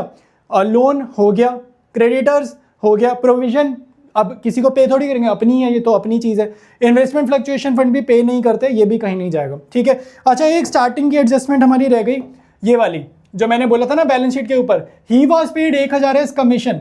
तो पी को हमने पे करा है, तो पी को अगर मैंने पे करा है तो यहाँ पे अलग से दोबारा लिख दो टू पीज कैपिटल, और ब्रैकेट में लिख दो कमीशन, ठीक है, और 1000 रुपये ये यहाँ पर चला जाएगा, ठीक है। अब इधर देखो एसेट्स कोई रह तो नहीं गई, अगर रह गई तो हम उसको एजम्पशन वाले तरीके से करेंगे। बिल्डिंग यहाँ पर हो गई, डेटर्स यहाँ पे हो गया, तो बिल्डिंग हो गया और ये डेटर हो गया। इन्वेस्टमेंट्स पार्टनर ले गया, ये इन्वेस्टमेंट ले गया, तो ये भी हो गया। गुडविल रह गई, गुडविल लेकिन इंटेंजिबल एसेट है, इसको अपनी मर्जी से पे नहीं करना, ठीक है। एक बार ही पूरा क्वेश्चन चेक कर लेते हैं कहीं ऐसा ना कुछ रह गया हो, अगर कुछ नहीं रहता तो आंसर अपना निकालते हैं। तो अब करेंगे यार टोटल वगैरह कुछ भी नहीं छूटा, सिर्फ हमारे को टोटलिंग एंड एवरीथिंग करनी है। तो ये 4 आइटम्स है, इनका टोटल कर लेते हैं। ये आएगा 2,26,000, ठीक है। इन दोनों का टोटल करो भाई, ये लाइन जरूर बनाना, ये आएगा 74,500, ठीक है। इधर देखो हमारे टोटल्स इधर भी रह गए, इधर देखो कितने 80, 40, 1,20,000 और ये 8 इसमें डोलते हैं 128, 132, ठीक है, तो 1,32,000, ठीक है। इन दोनों का भी टोटल रह गया, ठीक है। ये कितना आएगा भाई 152 में 60 जोड़ेंगे, ठीक है, तो 2,12,000, 2,12,000। तो बड़ी साइड का टोटल करते हैं। देखो अब की बार इस क्वेश्चन में ना लॉस नहीं आ रहा है, इस क्वेश्चन में आपका आ रहा है प्रॉफिट। तो बड़ी साइड जो है ना, अगर तुम ध्यान से देखो, ये साइड छोटी पड़ने वाली है, वो साइड बड़ी पड़ने वाली है, तो बड़ी साइड का टोटल ना इधर है, ठीक है। तो बड़ी साइड का टोटल करते हैं, ठीक है। ये कितना आ रहा है जरा देख लो भाई, इसको ऐड करो, इसको ऐड करो, तो ये कितना आ रहा है 1,30,000, 2,00,000, 3,00,000, ठीक है। मैं इसको ऐड कर देता हूँ और यहाँ पे लिखता हूँ। तो इसका टोटल आ रहा है 3,71,000, ठीक है। तो बड़ी साइड का टोटल करो इधर 3,71,000, ठीक है। और इसमें से तुम इन सब आइटम्स को, यानी कि एक, ये 6 है, 1, 2, 3, 4, 371 में से इन चारों आइटम्स को माइनस करोगे तो तुम्हारे पाएगा गेन। तो यहाँ पे लिखो टू कैपिटल अकाउंट, ब्रैकेट में लिखो गेन, ठीक है। पार्टनर का नाम लिखो, एक का नाम था पी से था और दूसरे का नाम क्या था, मेरे को तो नाम भी यार भूल जाते हैं, ठीक है। एक बार ये नाम चेक कर लेते हैं, गलत नाम ना लिखें। पी से प्रदीप है, दूसरा कौन है, आर से राजेश है, ठीक है। तो पी और आर, ठीक है। तो यहाँ पे है पी और आर, तो यहाँ पे हमारा प्रॉफिट आ रहा है 29,500, ठीक है। इसको बांटेंगे इसकी पीएसआर में 17,700, 11,800 और पीएसआर जो है मेरे भाई वो है 3:2। तो ये कंप्लीट रियलाइजेशन अकाउंट आपका डन है। तो अब बनाएंगे पार्टनर्स कैपिटल अकाउंट, और इसमें से देखो कुछ चीज़ें पार्टनर्स कैपिटल अकाउंट में जाती हैं। ये जहाँ जहाँ कैपिटल अकाउंट है ना, ये आर वाला इन्वेस्टमेंट का हो गया, ठीक है। और यहाँ पे देखो ये पी का 2 बार है, वाइफ का लोन कमीशन, ये कैपिटल अकाउंट में भी जाने वाला है। और कैपिटल अकाउंट में क्या जाएगा, ये गेन, ठीक है, ये गेन भी जाएगा कैपिटल अकाउंट में। तो सबसे पहले यार तुमने एक काम करना है, कैपिटल अकाउंट में तुमने वही काम करना है जो हमेशा करते हैं, बाय बैलेंस बीडी। क्वेश्चन से देख के इनके कैपिटल बैलेंसेस लिखेंगे 42 और 42। रूल वही रहने वाला है जो तुम्हारा एडमिशन रिटायरमेंट में रहता था, सेम है यार, इसको छोड़ के नहीं जाना, सेम चीज़ है। जैसे एडमिशन रिटायरमेंट में बनाते थे ना, कैपिटल बढ़ने पे एंट्री का करोगे क्रेडिट, मान लो पार्टनर को फायदा पहुंचाना है तो एंट्री का करोगे क्रेडिट में, पार्टनर से किसी रीजन से पैसे लेने हैं तो एंट्री का करोगे डेबिट में। अभी रियलाइजेशन में जैसे हमारा प्रॉफिट आया तो यहाँ लिखो बाय रियलाइजेशन अकाउंट और यहाँ लिख दो गेन, ठीक है, यहाँ लिख दो गेन। तो ये कितना था 17,700 था और 11,800 था, ठीक है, जितना मुझे ध्यान है। एक बार ही फिगर चेक कर लेते हैं, ठीक है। तो ये फिगर थी 17,700 और 11,800, ये तुम्हें दिख नहीं रहा होगा शायद, ये रही, ठीक है, ये रही फिगर। तो ये हमने लिख दिया। अब देखो और क्या क्या चीज़ें जाएंगी। देखो इन्वेस्टमेंट्स बाय है ना, मतलब इन्वेस्टमेंट लेकर जा रहा है आर, तो मुझे इसके पैसे कम करने, मेरे को इसके पैसे कम करने, तो कितने कम करने हैं 27,000। तो मैं यहाँ लिखूंगा टू इन्वेस्टमेंट्स, ठीक है, टू इन्वेस्टमेंट्स, या फिर मैं इसको यहाँ पे लिखूंगा टू रियलाइजेशन अकाउंट। इन्वेस्टमेंट्स नहीं लिखेंगे, इन्वेस्टमेंट ना ब्रैकेट में लिखेंगे, रियलाइजेशन अकाउंट लिखो। और 27,000 की ये इन्वेस्टमेंट लेकर जा रहा है, तो फ्री में नहीं ले जा रहा है, इसकी कैपिटल कम कर रहे हैं, तो यहाँ पे रियलाइजेशन अकाउंट लिखना, ठीक है, और इन्वेस्टमेंट्स ब्रैकेट में, ठीक है। सिमिलरली ये दूसरा पार्टनर के साथ भी हमारे को कुछ हिसाब किताब करना है, वो जरा देखते हैं, ठीक है। अब यहाँ पे देखो ये पार्टनर पी है, ये तुम्हारे को दिख रहा है ना, ये वाली जगह, ये वाली जगह, ये वाइफ का लोन के, इसको हम पैसे देंगे 40,000 और इसको कमीशन दे रहे हैं 1,000, तो मोटा मोटा मैं इसको 41,000 दे रहा हूँ, ठीक है। तो चाहो आप इसको अलग अलग लिखो, चाहो आप इसको ज्वाइन कर दो, ठीक है। तो ये कमीशन का हो गया, ठीक है, और ये हो गया वाइफ लोन, ठीक है। आप चाहो तो ज्वाइन करके भी लिख सकते हो, कोई दिक्कत नहीं है, ठीक है। तो ये हो गया 40,000, पी को दे रहे हैं 40,000 और इसको 1,000 कमीशन देंगे, तो इसकी कैपिटल बढ़ेगी ना, कैपिटल बढ़ेगी तो क्रेडिट में एंट्री आपको करनी है, ठीक है। क्वेश्चन में देखो और चीज़ें हमारे को बैलेंस शीट में गिवन है क्या, बैलेंस शीट में ध्यान से देखो और चीज़ें हैं क्या। एक तो यहाँ पे मेरे पास P&L का बैलेंस है, ठीक है, ये लॉस है, ये 8,000 मुझे बांटना है 3:2 2 में, ठीक है। तो इसको जरा बांटते हैं, ठीक है, 8,000 का इसको जरा बांटेंगे, ठीक है। तो यहाँ लिख रहा हूँ P&L, लॉस है ना, तो ये यहाँ जाएगा, ठीक है। P&L अकाउंट ब्रैकेट में लिख दो लॉस, ठीक है। 3:2 है ना, तो 16 के टेबल से जाएगा, ये इधर जाएगा 3200 और इधर जाएगा 4800। तो आप देखो टोटलिंग वगैरह करेंगे, बड़ी साइड का टोटल करो, ठीक है। तो बड़ी साइड का टोटल ऑब्वियसली इधर आएगा। और इस चैप्टर में फर्म क्योंकि अपना बिजनेस ही खत्म कर रही है, बंद कर रही है, तो यहाँ बैलेंसिंग फिगर आप लिखोगे 2 बैंक अकाउंट, ठीक है, या फिर 2 कैश अकाउंट। तो ये तुम्हारी बैलेंसिंग फिगर है। अब ध्यान से सुनो, बैंक कब आता है, कैश कब आता है, मैं तुम्हें हमेशा बताता हूँ, ठीक है। आपके क्वेश्चन में देखो यहाँ पे मैंने 2 बैंक लिखा, बाय बैंक लिखा, क्यों लिखा, क्योंकि क्वेश्चन जो है, क्वेश्चन में ही हमारे को बैंक बैलेंस गिवन है, क्वेश्चन में क्योंकि हमारे को बैंक बैलेंस गिवन है। अगर यहाँ पे कैश होता ना, तो मैं रियलाइजेशन में भी, तुम अगर ध्यान से देखोगे तो रियलाइजेशन में भी मुझे 2 कैश और बाय कैश करना होता, और पार्टनर्स कैपिटल में भी फिर मैं 2 कैश करता, लेकिन क्वेश्चन में ऑलरेडी बैंक बैलेंस है, तो हम लोग ये बैंक वाला काम करेंगे। अब बड़ी साइड का टोटल करते हैं, भाई ये कितना आ रहा है भैया, इधर का टोटल आ रहा है 53,800, तो बड़ी साइड का टोटल करा इधर कॉपी, ठीक है, 53,800। तो इसमें से इसको माइनस करते हैं, तो 800 में से 200 गए, ये 30,200 है ना, ठीक है, तो 600 और ये आएगा 23, ठीक है। तो इधर का तो आंसर आ भी गया। इस साइड का टोटल करो भाई, ये 700 लिख लेते हैं, ठीक है। अब मैं देखो इसको ऐड कैसे करता हूँ, तुम्हारे को ऐड करना भी आना चाहिए। एक तरीका तो ये है कि आप 42,000 प्लस 17 700 करोगे, फिर प्लस 40, फिर प्लस 1। दूसरा तरीका, ये तो नॉर्मल तरीका है, दूसरा तरीका ये 0 0 0 लिखा 0, फिर ये 0 टेंस प्लेस को टेंस में ऐड करा, फिर हंड्रेड्स को 100 में करा, ठीक है। अगर कभी बहुत लंबी कैलकुलेशन हो ना, तो ऐसे करना, टाइम थोड़ा सा बचेगा, ठीक है। तो अब ध्यान से देखो, 2 + 7 9 प्लस 0 प्लस 1 यानी कि 10, एक कैरी, तो एक कैरी होगा, तो 1 और 4 5 और 1 6 और 4 10, ठीक है। तो ये तुम्हारे पे आ जाएगा 1,07,000। तो बड़ी साइड का टोटल करा इधर कॉपी, इसमें से 4800 में करूंगा सब्ट्रैक्ट, तो ये मेरा आ जाएगा 95,900, ठीक है। तो पार्टनर्स कैपिटल अकाउंट कंप्लीट है। तो अब बनाएंगे इस क्वेश्चन का आखिरी पार्ट, जो कि है बैंक अकाउंट। तो बैंक अकाउंट का यार अगर मैं तुम्हें बैलेंस एक बार फिर से दिखाना चाहूँ, तो यहाँ पे देखो मेरे पास एग्जिस्टिंग बैंक बैलेंस है 6,000। तो एग्जिस्टिंग बैंक बैलेंस ये 6,000 है ना, तो हम यहाँ से स्टार्ट करेंगे, ठीक है। बैंक बैलेंस यहाँ पे लिखेंगे, तो इसको देखो 2 बैलेंस BD लिखना है।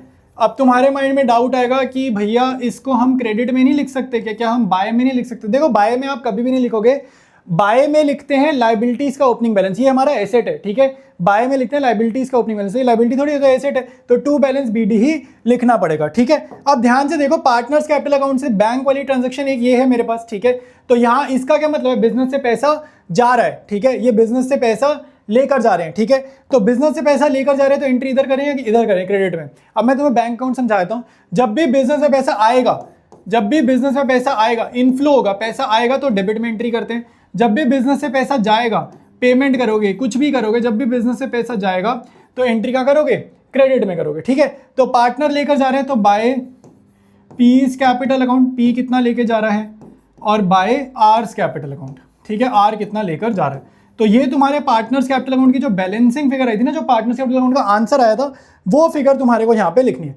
तो 95,900 और 23,600, ठीक है। तो यहाँ लिख देते हैं 95,900 23,600, ठीक है। अभी बहुत ध्यान से सुनना, इंपॉर्टेंट चीज़ है, मैं इसकी तुम्हारे को बता रहा हूँ। अच्छा, यहाँ पर कहीं पर भी बैंक दिख रहा है, पूरे पार्टनर्स कैपिटल में बैंक नहीं दिख रहा, तो और कुछ नहीं जाएगा बैंक अकाउंट में, ठीक है। अब यहाँ देखो रियलाइजेशन, बैंक ढूंढो। एक तो मुझे ये रहा बैंक दिख रहा है, ठीक है। तो ये मैंने पे करा है, कितना पे करा है, 74,500, ठीक है। तो मैंने कितना पे करा है, 74,500 पे करूंगा तो इधर एंट्री आएगी। तो ये रियलाइजेशन अकाउंट से दिख रहा है, ठीक है, रियलाइजेशन अकाउंट से दिख रहा है 74,500।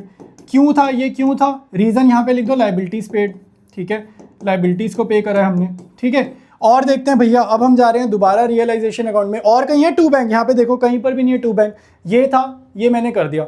बाय बैंक ढूंढो, पूरे इसमें बाय बैंक ढूंढो, मतलब पैसा आया कहाँ से है, तो पैसा आया मेरे पास ये रहा, 2,12,000 आया है, ठीक है, रियलाइजेशन अकाउंट में, ठीक है। तो यहाँ पर लिखेंगे हम लोग पैसा आया है डेबिट में, तो लिखो 2 रियलाइजेशन अकाउंट, ब्रैकेट यहाँ पे लिखो 2,12,000, और यहाँ पे लिखो एसेट्स रियलाइज, रीजन भी लिख दिया करो, थोड़ा और ज़्यादा क्लियर होगा एग्जामिनर को, ठीक है। अब देखो बैंक अकाउंट अगर आपका कंप्लीट हो चुका है और अगर आपने सही बनाया, अगर तुम्हारा बैंक अकाउंट कंप्लीट है और तुमने सही बनाया है, तो बैलेंसिंग फिगर नहीं बचेगी। होगा क्या इस साइड का टोटल और इस साइड का टोटल इक्वल आएगा। तो चेक करो क्या हमारा इक्वल आ रहा है।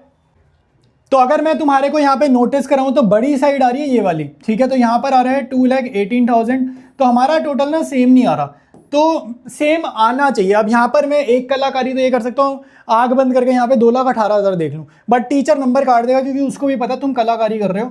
तुम्हारा ईमानदारी से आंसर सेम नहीं आया, तुम्हारा आंसर आना चाहिए सेम। अब यहाँ पे देखो जो जो पे करा था मैंने लिखा, मैंने रियलाइजेशन अकाउंट से भी ठीक से लिखा है, पार्टनर्स कैपिटल से भी लिखा है, तो फिर आंसर मैच क्यों नहीं हो रहा हमारा। तो अब इसका आंसर, इसका जवाब तुम्हारे को मिलेगा क्वेश्चन में। क्वेश्चन में देखो हमने एक चीज को अभी तक ध्यान में नहीं दिया और वो था पार्टनर का लोन। पार्टनर का लोन अकाउंट भले ही हमने नहीं बनाया, भले ही तुमने लोन अकाउंट नहीं बनाया, ऑफिशियली नहीं बनाया, बट इसका मतलब ये थोड़ी है दुकान फर्म बंद कर देंगे पार्टनर को पैसा नहीं देंगे, ऐसा थोड़ी है। तो पार्टनर को भी हम पैसा चुकाएंगे, ठीक है। तो क्वेश्चन में एजम्पशन होती है अगर लोन अकाउंट हो ना इसको पे करना ही करना है, ठीक है। तो इसको जरा हम पे कर देते हैं, ठीक है, इसको जरा हम पे कर देते हैं।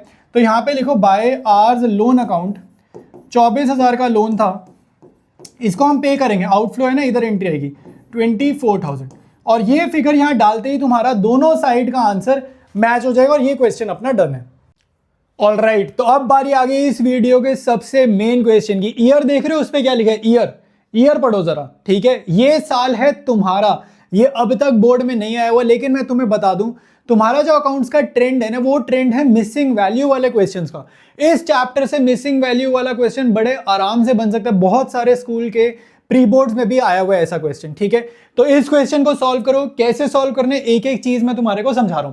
सबसे पहले देखो रियलाइजेशन दिख रहा है, इस क्वेश्चन में आपको रियलाइजेशन का भी मिसिंग वैल्यू भरना है, पार्टनर्स कैपिटल का भी फिल करना है, बैंक का भी दिख रहा है। देखो क्वेश्चन बहुत लंबा है, तीनों अकाउंट है, तो इस स्लाइड पे सिर्फ आपको रियलाइजेशन अकाउंट दिख रहा है। तो पहले इसको फिल करो, फिर अगली स्लाइड पे दोनों अकाउंट दिख जाएंगे, ठीक है। अगर तुम यहाँ पे ध्यान से देखोगे तो सिर्फ एक यहीं पर ऐसी जगह पर आपकी एक वैल्यू मिसिंग है, ठीक है, सारी वैल्यूज फिल है। तो आप चेक करो भाई, कभी भी मिसिंग वैल्यू, अकाउंट्स का बेसिक रूल चेक करो, आपके पास टोटल है कि नहीं है। देखो आपके पास टोटल है, बड़ी साइड का टोटल है, दोनों साइड का टोटल सेम है, तो एक साइड मिसिंग है, कैसे आती है, बैलेंसिंग फिगर। इसमें से 1 2 3, ये 4, ये 5, ये 6, ये 7, ठीक है, इन सातों आइटम्स को सब्ट्रैक्ट करोगे इसमें से 793 में, तो तुम्हारे पास इस क्वेश्चन मार्क की जगह आ जाएगा 40,000 रुपीज, ठीक है। तो ये तुम्हारे पास रियलाइजेशन अकाउंट की पहली वैल्यू आ जाएगी। अब ध्यान से देखो ये वैल्यू है क्या, रियलाइजेशन टू बैंक, मतलब मैं पे कर रहा हूं, मैं क्रेडिटर्स को पे कर रहा हूं, मैं क्रेडिटर्स को पे कर रहा हूं। क्या मैं किसी और को कुछ भी पे कर रहा हूं बैंक अकाउंट के थ्रू या कैश अकाउंट के थ्रू, तो ध्यान से देखो मैं किसी को कुछ पे ही नहीं कर रहा, ठीक है।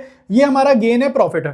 तो अगर मैं पे 40,000 कर रहा हूं तो इसका मतलब है बाय बैंक में ये जो बैंक अकाउंट है इसकी क्रेडिट साइड पे, ठीक है, इसकी क्रेडिट साइड में ये जो रियलाइजेशन लिखा है ना, ये क्यों लिखा है, क्योंकि मैं पे कर रहा हूं, ठीक है।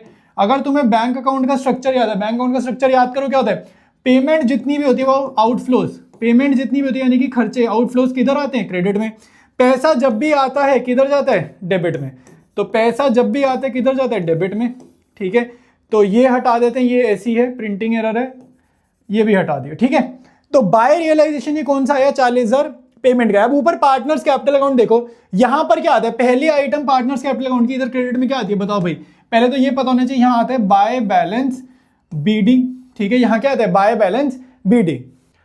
तो अब अगर तुम यहां पर देखते हो ये दोनों जो बाय है ना, ये बाय कौन सा अकाउंट है वो भी नहीं पता, और अमाउंट के कॉलम में अमाउंट भी गायब है, तो इसको कैसे भरेंगे ये समझो जरा, ठीक है। इसको ध्यान से देखो, आपको चेक करना है यहां पे आता क्या, देखो ये पार्टनर्स का कैपिटल अकाउंट है ना, तो यहां पर आप चेक करो कि क्रेडिट साइड में आती है एंट्री जब भी हमें किसी भी पार्टनर्स की कैपिटल बढ़ानी हो, डेबिट साइड में एंट्री आती है जब भी हमें किसी भी पार्टनर की कैपिटल कम करनी हो। तो पीछे रियलाइजेशन अकाउंट देखते जो उन्होंने इतना बड़ा रियलाइजेशन अकाउंट बनाया है, क्या रीजन है कि किसी पार्टनर की कैपिटल हमें बढ़ानी पड़ सकती है, क्यों बढ़ा रहे हैं हम कैपिटल, ठीक है। तो अब यहां पे चेक करो जर्नल देखो, realisation to Neha, realisation to Ashish, यहां पे पार्टनर कैपिटल क्रेडिट हो रहे हैं, ठीक है। अगर जर्नल बनाओगे रियलाइजेशन अकाउंट डेबिट टू आशीष, मतलब आशीष का जो कैपिटल है वो क्रेडिट हो रहा है, ठीक है। नेहा का कैपिटल जर्नल में क्रेडिट हो रहा है, मतलब इनको 34 और 7 को आशीष और नेहा में डालो, ठीक है। आशीष और नेहा में वैल्यू डालेंगे 34,000, नेहा में डालेंगे वैल्यू 7,000। कहां से ये वैल्यू निकाली है, रियलाइजेशन, तो क्वेश्चन मार्क की जगह लिखोगे रियलाइजेशन अकाउंट। और कोई रीजन है इनकी कैपिटल बढ़ाने का, और कोई रीजन है इनकी कैपिटल बढ़ाने का, तो यहाँ पे ध्यान से देखा तो तुम्हें दिखेगा गेन हुआ है, प्रॉफिट हुआ है। तो आशीष और नेहा को प्रॉफिट मिल रहा है 4 और 3,000 का, तो इससे भी इनकी कैपिटल बढ़ेगी। तो यहां भी लिखो रियलाइजेशन अकाउंट, 4,000 और ये लिखो 3,000। आया समझ कि नहीं आया? ठीक है, ये वैल्यू हमने लिखी। किसी रीजन से क्या कैपिटल कम हो रही है, चेक करो। कैपिटल कम हो रही है तो यहां पे ढूंढो। अच्छा, ये वाला जो डेटा है कॉपी पेस्ट वाला डेटा है, ठीक है। सन्ड्री लायबिलिटीज हमने कॉपी पेस्ट किया, किसी काम नहीं आता। एसेट्स हमने क्वेश्चन वाली बैलेंस शीट से कॉपी पेस्ट किया, ये कहीं काम नहीं आएगा, ये बस कॉपी पेस्ट है। अब चेक करो, ये देखो, ये यहाँ पे लिख रहा है ना बाय आशीष कैपिटल, ठीक है, स्टॉक और टाइपराइटर, ठीक है। ये जो है ये आशीष कैपिटल में जा रही है दोनों वैल्यूज, ठीक है, और नेहा की कैपिटल में जा रही है ये डेटर वाली वैल्यू। आया समझ?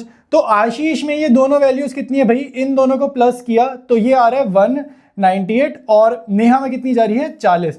तो 198 और 40 डेबिट हो रहा है, मतलब इनकी कैपिटल गिराओ, ठीक है, इनकी कैपिटल गिराओ। तो ये गिरा देते हैं यहां से 198 और यहां पे लिख देते हैं 40, ठीक है। अब तुम्हारा पार्टनर्स कैपिटल अकाउंट अगर तुम देखते हो तो कंप्लीट है, लेकिन यहाँ पे टोटल वगैरह मिसिंग है, टोटल मिसिंग है। और मोस्ट इंपॉर्टेंट तुम्हारे पास ये बाय बैलेंस बीडी की 2 फिगर मिसिंग है। ये कैसे आएंगी, बड़ी साइड में से छोटी साइड माइनस करो तो ये साइड कंप्लीट है ना, यहाँ पे कुछ भी मिसिंग नहीं, बस टोटल मिसिंग है। तो 4 लाख में ये 1,98,000 आशीष के कॉलम का टोटल किया, ये आ रहा है 5,98,000, 5,98,000। इसको यहाँ कॉपी करो, 5,98,000, उसमें से ये दोनों माइनस करो, ये क्या है 40,000 है, 34 और 4 क्या है 40,000 है, ठीक है। तो ये अमाउंट आशीष में आएगा 5,60,000, ठीक है। और इस साइड का नेहा का सेम प्रोसेस से करो, ये बड़ी साइड का टोटल आएगा 4,90,000, बड़ी साइड का टोटल, बड़ी साइड का टोटल इधर कॉपी, और इसमें से 10 हटाएंगे तो 4,80,000 आएगा यहां पे। तो पार्टनर्स कैपिटल अकाउंट आपका कंप्लीट है। अब बनाएंगे बैंक अकाउंट। बैंक अकाउंट में अगर तुम ध्यान से देखोगे तो एक यही वाली आइटम तो मिसिंग है और एक ये बैलेंस बीडी मिसिंग है। बैलेंस बीडी का तो मेरे को चाहिए होता है क्वेश्चन, क्वेश्चन तो अपने पास है नहीं। नेहा के कैपिटल में क्या अमाउंट जाएगा वो तो मुझे पता चल सकता है। तो यहां पे देखो, ये 4 लाख अमाउंट से देखो तुम्हारे को हिंट निकालना है, ये वाली 4 लाख, इस 4 लाख से हिंट निकालो। तो आशीष के सामने 4 लाख कहां लिखा है, इस इधर देखो पार्टनर्स कैपिटल में आशीष के सामने 4 लाख ये लिखा, ठीक है, ये लिखा 4 लाख। तो यही वाला उसका ना मतलब एक तरीके से ये पेयर ही है, ठीक है। ये ना कैपिटल अकाउंट के बैलेंसेस लिखे, जो पे आउट हो रहे हैं ना वो बैंक अकाउंट में पे आउट नहीं कराते अगर बैंक अकाउंट तुमने बनाया है तो ये 4.5 लाख रुपए वाली फिगर जाएगी यहाँ पे, 4,50,000 वाली फिगर जाएगी यहाँ पे। अब अगेन बड़ी साइड का टोटल इधर कॉपी और ये बैलेंस बीडी कैसे आ जाएगा, बैलेंसिंग फिगर से आ जाएगा। आया समझ कैसे करा ये पूरा क्वेश्चन, ठीक है। आसान क्वेश्चन है, इसको ऐड वगैरह करते हैं, ठीक है। 4 लाख 8,50,000 8,94,000, ठीक है, 8,94,000।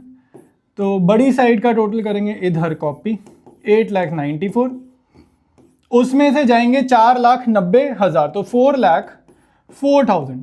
तो ये तुम्हारा मिसिंग वैल्यू वाला क्वेश्चन कंप्लीट है।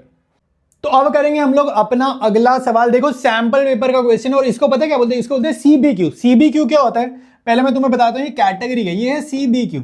सीबीक्यू होता है कॉम्पिटेंसी बेस्ड क्वेश्चन, ठीक है। इस टाइप के एमसीक्यू वो डाल देते हैं पेपर जब भी होता है ना बोर्ड वालों को कि मुश्किल बनाते हैं बच्चों के 80 की जगह 79 आ जाए, तब आता है ऐसा क्वेश्चन, ठीक है। कॉम्पिटेंसी बेस्ड क्वेश्चन, यहाँ पे तुम्हारे ना कॉन्सेप्ट चेक होते हैं, तो तुम्हारे से ऐसा क्वेश्चन होना चाहिए क्योंकि तुम्हें मनन भैया पढ़ा रहे हैं, तो तुम टेंशन मत लो। अब ध्यान से देखो, यहां कह रहे हैं at the time of dissolution. पहले तो तुम्हारे को क्वेश्चन पढ़ के एमसीक्यू पढ़ते ही समझ आ जाएगा कि कौन से चैप्टर का सवाल है। मशीनरी अपीयर्स एट 10 लाख, ठीक है। मशीनरी कितने की है, 10 लाख की है, ठीक है। हमारे पास एक मशीनरी है कितने की, 10 लाख की। उसके बाद बोल रहे हैं एक्यूमुलेटेड डेप्रिसिएशन। एक्यूमुलेटेड डेप्रिसिएशन का मतलब है उसकी लाइफ टाइम की। एक्यूमुलेटेड डेप्रिसिएशन होता है लाइफ टाइम की डेप्रिसिएशन, मतलब एक जमाने में जब भी खरीदी थी, 4 साल पहले, 5 साल पहले, जन्मों पहले जब भी खरीदी थी, उस पे अब उसकी वैल्यू 10 लाख की खरीदी थी, आज की डेट में उसकी वैल्यू 6 लाख रुपए से गिर गई है। हर साल चाहे 60-60 हजार से गिरी हो, हर साल चाहे 1-1 लाख से गिरी हो, हमें नहीं पता, अब तक टोटल 6 लाख से उसकी वैल्यू गिर गई है। ये होता है एक्यूमुलेटेड डेप्रिसिएशन का मीनिंग, यानी कि लाइफ टाइम डेप्रिसिएशन। तो आज की डेट में उसकी नेट वैल्यू क्या है, नेट वैल्यू भी बोला जाता है इस चीज को, कभी कभी वो इस चीज को बुक वैल्यू भी बोल देगा। क्वेश्चन में आपको हो सकता है बुक वैल्यू वर्ड से बताया जाए, तो बुक वैल्यू क्या है, नेट वैल्यू क्या है। इस क्वेश्चन में मशीनरी की नेट वैल्यू है 4 लाख रुपए, ठीक है। तो आगे समझ। अब बोल रहा है, ठीक है, ये उसने बता दिया बैलेंस शीट में इतना। अब यहां से बढ़ते हैं, कह रहा है this machine is taken over bye creditor of 5,40,000। एक बंदा है, उसको मुझे कर्जा चुकाना है, कर्जा चुकाना है क्रेडिटर को 5,40,000 रुपए, मुझे 5,40,000 देने। अगर तुम्हें किसी को 5,40,000 देने, या तो तुम उसको 5,40,000 रुपीज दे दो, या फिर उसको एक ऐसी चीज दे दो जिसकी वैल्यू, जिसकी वर्थ क्या हो, 5,40,000 हो। समझ में आया, या तो उसको नकद दे दो, कैश दे दो। अगर तुम उसको कैश नहीं दे रहे तो जो चीज़ दे रहे हो, जो हम मशीनरी देंगे उसको, वो इतने की होनी चाहिए 5,40,000 की, ठीक है। लेकिन अगर तुम ध्यान से देखो तो हमारी मशीनरी तो सस्ती है, हमारी मशीनरी 5,40,000 की नहीं है, हमारी मशीनरी है 4 लाख की, उसकी वैल्यू कम है।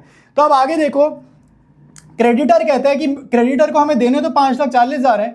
अब इस लाइन को दोबारा पढ़ो, this machine is taken over bye creditor, ये मशीनरी क्रेडिटर ले गया। क्रेडिटर मेरा कितने का है उसने वो बताया है, क्रेडिटर मेरा कितने का है वो बताया, और उसने इस मशीनरी की वैल्यू, इस मशीनरी की औकात क्या लगाई है, 5% बिलो द नेट वैल्यू। ये जो तुमने नेट वैल्यू लगाई है, उसने इसको 4 लाख का भी नहीं माना, उसने कहा ये 4 लाख की चीज नहीं है, इसमें से इसकी 5% वैल्यू गिराओ। 5% का मतलब क्या होता है, 5% इसी 4 लाख का निकालो, तो इस 5% इस 4 लाख का होगा 20,000। तो कह रहे ये जो मशीनरी है ना तुम्हारी, ये 4 लाख की नहीं है, इसमें से 20,000 हटाओ। ये मशीनरी को वो क्रेडिटर क्या कहते हैं कि ये है 3,80,000 रुपीज की, ठीक है। यहां तक समझ में आया या नहीं आया? फिर बोलता है the balance amount of the creditor was paid through bank, by what amount should the bank account be credited, ठीक है। अब देखो कंफ्यूज कर रहे, जान के क्रेडिटेड लिखा, ये नहीं कि पेड लिख दे, ये नहीं कि पेड लिख दे, ठीक है। अब तुम याद रखना, बैंक अकाउंट डेबिटेड का मीनिंग होता है कि बैंक में पैसा आया, ठीक है। बैंक अकाउंट डेबिटेड का मीनिंग है बैंक में पैसा आया, बैंक अकाउंट क्रेडिटेड का मीनिंग है बैंक से पैसा गया, मतलब हमारी जेब से पैसे गए, माइनस हुआ, ठीक है। तो मोटा मोटा अब तुम्हारा जो सवाल है वो ये कह रहा है कि मशीनरी की वैल्यू 3,80,000 है, क्रेडिटर 5,40,000 का, मतलब मुझे किसी को कर्जा देना है 5,40,000, या तो मैं 5,40,000 उसको नकद दे दूं, या फिर 5,40,000 वर्थ की चीज दे दूं। तो मेरी चीज की वर्थ अगर कम है तो डिफरेंस मैं उसको पैसे दे दूंगा, डिफरेंस का मैं उसको चेक दे दूंगा। तो यही तुम्हारा क्वेश्चन है और यही तुम्हारा आंसर है। तो आंसर क्या होगा, 5,40,000 माइनस 3,80,000, क्योंकि हमारी मशीनरी सस्ती है तो बच्चा कुचा जो डिफरेंस है वो हम उसको क्या दे रहे हैं, चेक दे रहे हैं। तो इसका जो डिफरेंस है वही तुम्हारा क्या है, आंसर है, ठीक है। तो ये कितना आ रहा है, 480 मतलब 160, ठीक है। तो 1,60,000 ढूंढो किस ऑप्शन में, तो ये अपना आंसर है। तो ऑप्शन बी इसका करेक्ट है। अब अगर कोई सोचता है भाई ये तो आपको ही इतना टाइम लग गया, मैं भाई तुम्हें समझा रहा हूं, मैं तुम्हारे को एक एक चीज का मीनिंग बता रहा हूं, इसलिए इस एमसीक्यू को सॉल्व करने में मुझे 2-4 मिनट लग गए। एक बार चीज समझ में आए तो करना क्या है, देखा जाए तो करना ही क्या है, एक ये डिफरेंस वाला पार्ट करना है और एक ये 4 लाख का 5% निकालना है। अब हो सकता है ये कोई लिख के करे, ये ओरली कैसे करना है मैं तुम्हें बताता हूं।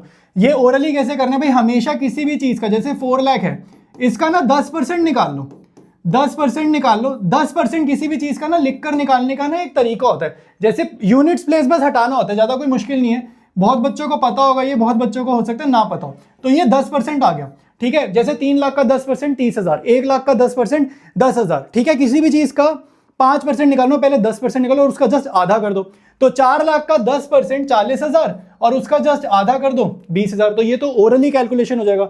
ये वाला कैलकुलेशन भी बहुत बच्चे ओरली कर लेंगे, नहीं तो लिख के कर लेंगे। तो मोटा मोटा करना कुछ नहीं है, सिर्फ क्वेश्चन को एक बार ही समझना है कि उसमें क्या करना है। वर्किंग ज्यादा मुश्किल नहीं है, ठीक है। 1 मिनट के अंदर ये क्वेश्चन आराम से सॉल्व कर पाओगे। अब करेंगे नेक्स्ट एमसीक्यू, ये भी तुम्हारा कॉम्पिटेंसी बेस्ड है, सीबीक्यू है। जैसे पिछला एमसीक्यू था उसी लेवल का एमसीक्यू, और ये बहुत ज्यादा फेवरेट है, बोर्ड में बहुत ज्यादा आता है, ठीक है।